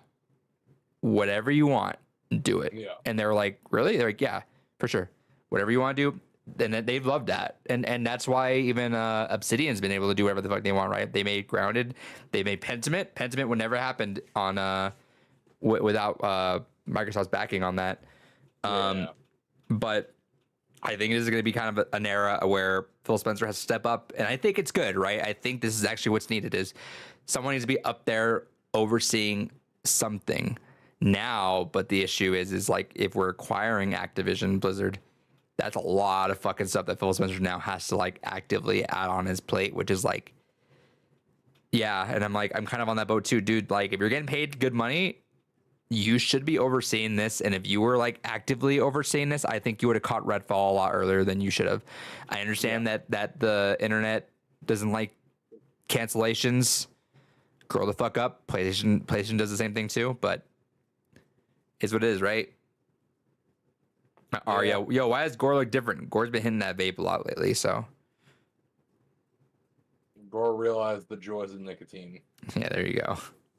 I don't know. It sucks. It sucks for Arcane, man. Arcane just kind of got shoved in that position, and they were just like they lost a lot of people. And they were like still like we're a studio of like 100 people, which is like, yeah, that's big. That's a good sized studio for like a really solid single player game. But like asking us to be the next Fortnite or Overwatch, that's a lot, and that is a lot. Yeah. So I don't know, David, if you had anything on that. No. But it did make me realize something that I'm going to make a probably obscure by nowadays standards reference. Gore has basically become our Space Metafighter X. I don't know what the fuck you just said. Played by a different person every fucking episode. That's fair. We're finding new actors for him. Eventually we'll find the right one. But yeah, shout outs to... I'm not good enough. Jesus. Oh, yeah. Good Good enough say, in our apparently. Well, David's saying you're not fat enough, apparently. It's true. I gotta take bulk that up. as a compliment. You Sure. gotta bulk up, I my can guy. live with that. You gotta get strong. You gotta lift. You gotta get these 20-pounders. You gotta fucking lift. I'm doing concentrated curls for the summer. I'm ready to finally build up my noodle arms. So I got my 20 pounder in the living room, getting that going. Let them cats, I've been yeah. anorexic for like the last 8 years, so like I'm like building it, you know. Just Gonna keep, pump you up, my guy. Jordan. Well, no, actually not anymore. Never mind. If like 3 years ago, if you had your shit together a little more than you did right now, which is not admittedly, but if you did, I guarantee you, if you want to just get out there, David would totally let you live with him for a little bit, just get on your feet. Like 3 years ago, not anymore. Not anymore. I have too many pets. You do have too many pets. You gotta figure that out. David, I tried talking to Jordan about this. Can you let Jordan know that he literally can't have 6 cats and live his own life anywhere, or six animals and have his own? I can't do anything about it. No, listen. I don't care about what Mr. David says about it. I cannot get rid of any of my cats. I can't. I've had them for too long. And Dude, so I will I defend under- Jordan on that. I'm I'm stuck with them. I'm defending you on that front, but here's what you do. You don't backfill them. When they go across the Rainbow Bridge, you don't backfill them with any more. No, The ideal trust me. scenario is that you have 1 cat plus 1 per person. So if Yeah, you no, are- I I have more than understand. that. I I have more than that. no, you he have more than the, that, and that is part of the problem. the issue is Yeah, that he's it is. It is. It and is. the issue is that he's locked himself in a position where he literally can't do anything until Rainbow Bridge comes calling, which is unfortunately that's not a way to live, brother. So like, whatever. I hate it, but I can't do anything about it. Like I have this cat. There are right things you now could do. that's 1 or 2 years old. See, and like that's she is no listen to the whole thing. She is a rescue that I had to rescue. why you have to. because you want to know the whole story? It's because she was living next to a schizophrenic that wanted to rip her apart. I know, I get it, but like, you can't That- just be the you can't be the place for all cats to go to. Because if there are, here's the thing, Jordan. Okay, but here's the thing. Here's the thing, Jordan. I can promise you, you can walk outside about 10 minutes up north or 10 minutes any direction. You're gonna find a cat that will die tomorrow because you can't keep it. I mean, living in Maine, we have so many stray 10 minutes cats. in any direction. But I'm Well, saying if here's you, the yeah, David, go ahead. Yeah, because like living in Maine, we have so many stray cats where inevitably all of them are either going to be eaten by some other actual wild animal, a fox, a mole, or some other Hey, kind of I shit. would that's gonna eat just 'em. like to point out Or- that this podcast isn't about how many cats a dog would eat. You know, Hey, This isn't in the chat, this they're, isn't about. the chat, they're asking how many this cats isn't do you about have? That. 7, 6 or 7. How many animals do you have total? 2 rats, 3 dogs, and 4 to 5 cats, depending on your perception. So this is what. Okay, I'm gonna ignore that last statement for a second. But Ignore it. Ignore it. I'm gonna please. ignore that last bit of your statement. But genuinely, Listen No, to no, David. here's Listen to the thing. David. Because I feed my mom's cat. That Okay, but is listen to David. Okay, listen to Okay, David. I'll listen to David. because here's and this is why I kind of have the golden rule of at least one animal per person plus one. So as a I got single 2 cats, individual, let's that's go. 2 cats, or 2 or a cat and a dog, whatever the configuration may be, and it's because it 3 goes. dogs, 5 cats, and 2 rats. But here's the thing: is the reason why I say that is because at the end of the day, as much as it is a noble thing to want to try and help and save as many as you can, there is still also the quality of life factor where you can only give so much of your own time, your own energy into so much in any given day. And so if you are spreading it between X amount of animals, so 9 animals in this instance, 24 hours in a day, at least you're going to presume around 8-ish hours is going to be for work, 8-ish hours is going to be for sleep, 8 hours to go ahead and do whatever else you want in a day. That's less than an hour per animal. You're looking at maybe like 40 minutes per animal you can spend real quality time, and you may be able to get lucky. Some of them may be able to go ahead and get along well enough to where you can really spend a good amount of time with multiple animals at a time. But once you start having so many exponentially more animals than there are people in the household, you're not giving them a lot of the good time and attention that they really require. And so that's kind of where Right.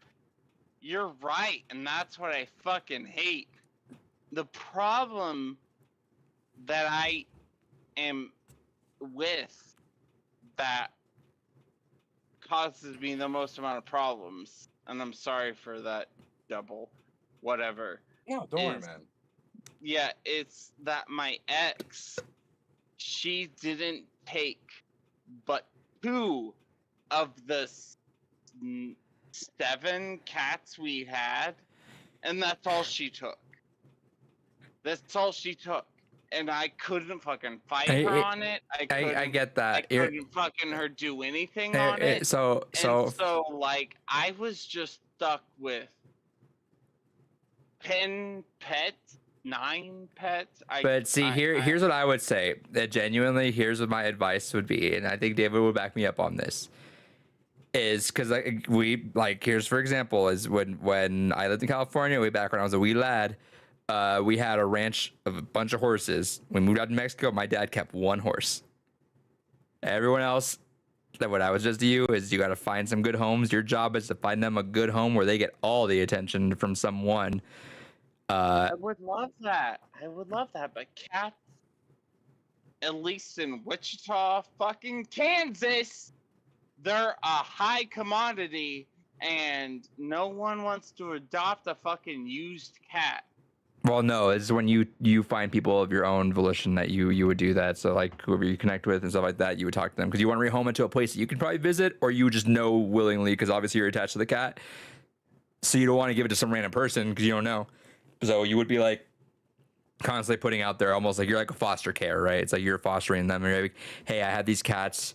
There's this person, and you constantly show them off. Like whoever wants a cat, if you're ever, because there's gonna be, I guarantee you, there's at some point this year, not maybe you won't know about it, but I'm sure like someone in your connection circle and in your Facebook friends list is like, you know what, we should get a pet. If they have one friend on there that's always advertising, hey, I got some pets right here that were doing really good, they just really need a home, they're trained, they did all this, be a fantastic way for you to like slowly start dwindling down. Because the thing that I have issue with is that I have I'm issue sure with. Let me finish. seen Let my me personal Snapchat. let me let me finish.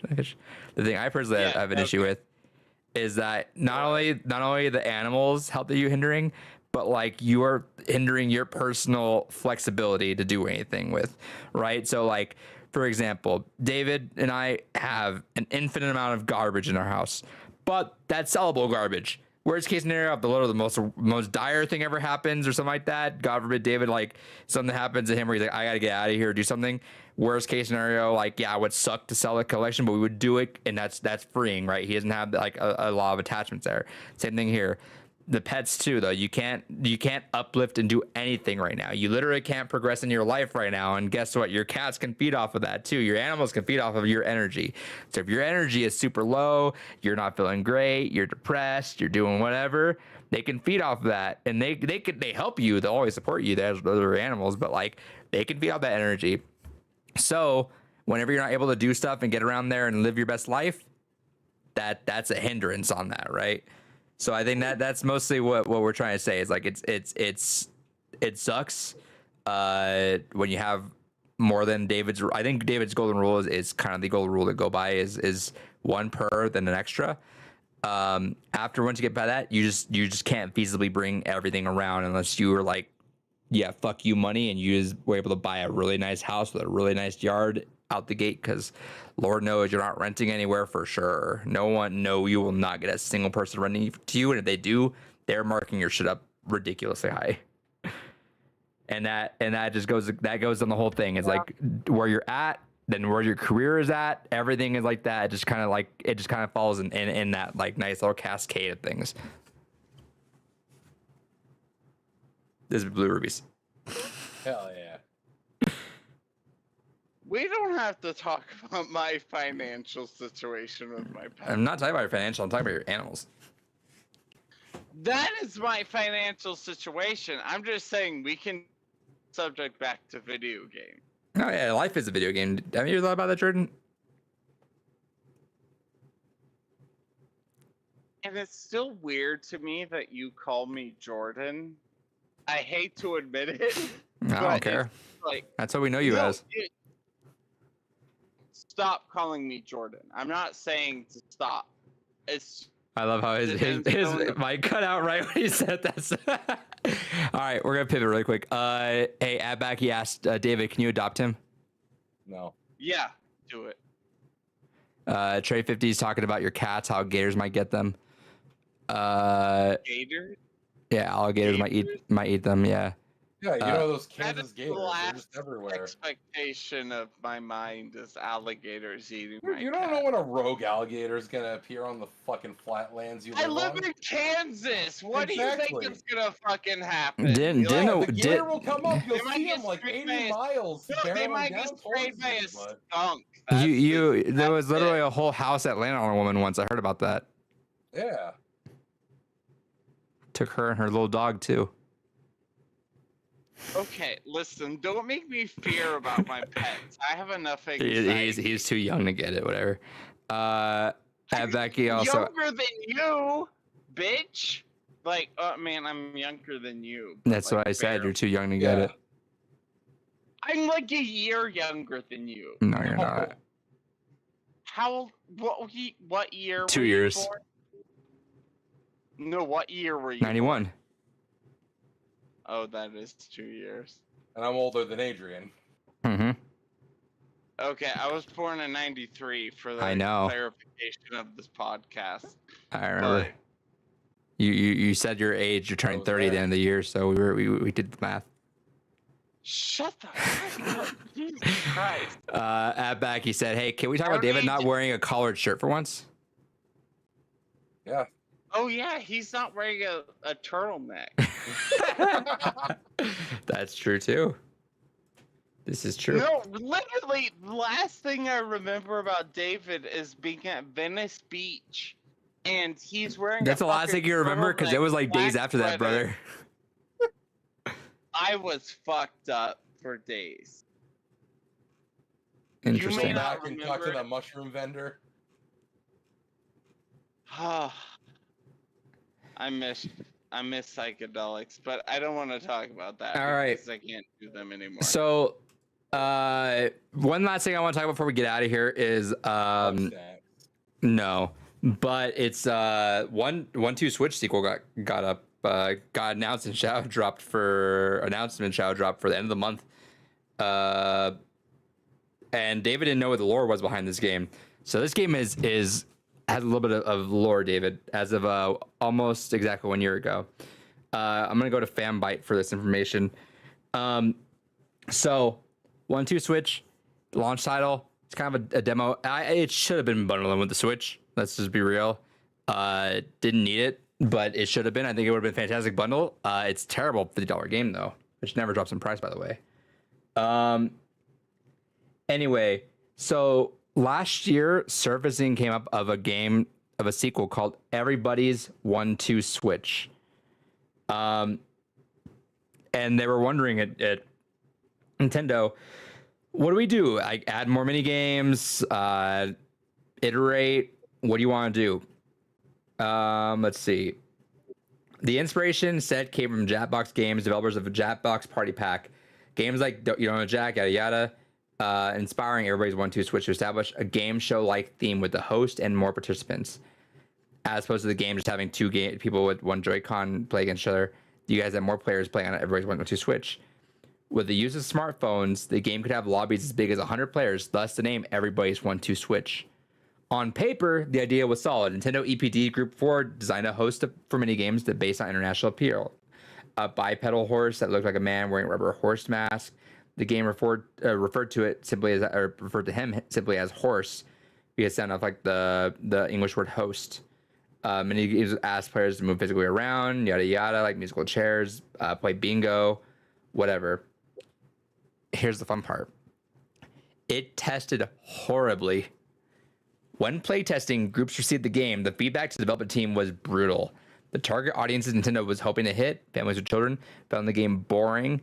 May didn't even want to play the entire rounds. In the bingo example, one player would use a Joy-Con to mime digging out a number before reading it on TV screen, a process that players reported as tedious. The main mode, team battle mode, pit two players against other teams, yada yada. The mode prominently featured Horse, who would give color commentary during the games. During localization process, sources started calling the game horseshit as shorthand. Oof. Let's see.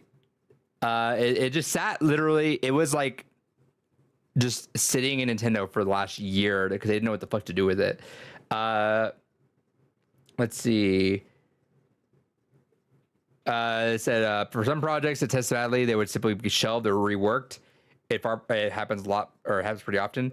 But no one expected Everybody's 1-2 Switch to test as horribly and as badly as it did. Different trusted employees within Nintendo were raising alarms that the game released as is would damage the company's reputation as a great software developer. Holy hell. Presuming that extra development would not be a problem, Nintendo went ahead with other published duties on the game, like printing out the cover art and placing it on the requisite case for retail release. Per sources, there's still a large number of empty game boxes for the title just sitting there with no current release date. It's unclear whether Nintendo what they were going to do because that test results. That's why I want it. I absolutely. Nintendo just didn't want Dolphin to release on Steam. Right. Yeah. I feel like Dolphin- that's all that said. I feel like that's all that is. Yeah, it's probably to cover up the bad press from that. Dolphin, after looking into the case a bit more, I get why they're blocking it. I do feel on principle I it's don't bullshit. get it, but- Well, no, the reason why is because emulation is completely legal. That has been proven in Sony versus Beam. However, Dolphin actually uses technology developed by Nintendo. It's not 100% built from scratch. It does use some source code that was used by Nintendo. So Nintendo does have a legal right to take that down because of the Fuck fact that it's... Nintendo. I know that's not important to what you say, but fuck Nintendo. I know, I do agree. It is always ethically moral to pirate Nintendo games. However, that is why that was taken down from Steam, is because of the fact that it does actually use source code from Nintendo. If it hadn't used source code from Nintendo, they could not legally touch them. But that is the reason why. And so it's shitty, but legally I get it. I understand. But yes, it is always morally ethical to pirate, as far as I'm concerned, in general. Products that are far deserving of pay will get payment to them. Look at the free open source license community. All those exist because people ultimately deem the products worth the money and go back and give them money in retrospect. So, yeah. Can't buy some 3DS games. I don't know how you're gonna play them. Baggy just came out from Across Spider-Verse. Oh man, it was phenomenal. Hell yeah, I'm gonna watch it tomorrow. Maybe tomorrow morning. I'm seeing that next weekend. Hell yeah. I don't know. I'm excited to play Everybody's 1-2 Switch. I want to get the retail copy, but also I hate the idea of having to put that copy back in and out of my Switch. So I might just even buy that digitally just to like have it always there as like, hey guys, you want to see how shit this game is? Let's play it right now. Which the more I say it, sounds a lot more appealing to me more now. So stay tuned. I'll play that. Maybe that'll be a fun stream game too. That might be a really fun stream game. Right. Yeah, we'll see. Anyway, we're gonna wrap up the podcast there. Been going for about 2.5 hours. Stream on Saturday, doing a graduation stream. I'll celebrate. I'm done. I know it's been 2 weeks, but I need some decompression time, and I will like to celebrate. Come by. We'll have some drinks. We'll play some games. We'll do the fun stuff. It'll be a pretty good chunky size stream too. So we'll make it happen. Tuesday, by the way, Blue Rupees is going to be on Tuesdays for the next couple of weeks, since I will be out of town quite a bit coming up here. So stay tuned for that. David will be joining the Saturday stream. Yeah, he will be. Probably. David's there. And then for anyone that's in the stream right now that missed it earlier, we went through. Nick says, congrats, by the way. I'll be working on that day, so I can be there. That's all good. It's VOD will be up to hang out to watch, but yeah, we're just celebrating. No worries. We're hanging out, doing the things. But I appreciate that. Thank you. Let me go through our next Games Gone By slate of games. That way, in case anyone missed it, they can hear it now. So starting in August, a full reboot of Games Gone By. We're figuring out what to do with the old episodes. They're going to be on my channel still until this new reboot, in which case they might be re-uploaded. They might be unlisted on mine and re-uploaded. I don't know. I'm trying to figure out a way to work with the algorithm so it doesn't fight against us. So maybe there'll be archived episodes, like classified. I don't know. But it'll be a whole new channel, whole new Twitch account has been made. We'll brew that all up in time. But for now, let's give you the games. August, starting with Alan Wake. And then the end of the month, Alan Wake's American Nightmare. September, Resident Evil 7. October, middle of the month is Iron Lung. End of the month is Silent Hill. November is Nier Replicant. December, middle of the month, Her Story. End of the month, The Beginner's Guide. January, Persona 5 Royal. We're doing it, y'all. February, Black Mesa. March, 13 Sentinels, Aegis Rim. For Black Mesa, that'll be fun. March, 13 Sentinels, Aegis Rim. April, middle of the month, Cook Serve Delicious. End of the month, End of the Gungeon. May is going to be a fan vote month. June, Yakuza 0. And July is wrapping up that whole season with Phoenix Wright Ace Attorney. And then we'll probably do a retrospective episode once more. Unfortunately, Mr. Movie Guide will not be joining us on Games Gone By. We'll see if he wants to hop in for one. We'll see. I'd see if all people, I imagine he would have want to talk about Nier, but we'll see. Otherwise, stay tuned for more details about that. Dave and I are cooking something there. That'd be fun. Maybe we should have some merch when that comes out too, huh? That'd be nice to have a nice little Games Gone By shirt to have over there. We'll figure that out. Anyway, it's Dr. Movie God. You're right. Dr. Movie God. PhD Movie God. Sir Movie God. But yeah, with that said, we're gonna head out here. Jordan, hope you figure your life out. If you want to come back on next week. Just hit me up. You can't I'm drink though. never doing anything. I drink every night, That's a problem. but stop drinking for a night if that's what you want.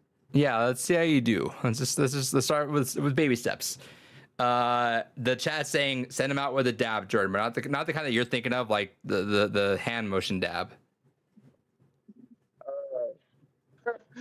See, I Can you? You know Yeah, what? I know. Can you send him out with a dab, Jordan? There you like go. that. Yeah, there you go. Look at you. Look at you go. I'm so proud you're able to do that. All right, stream. You guys have a good night.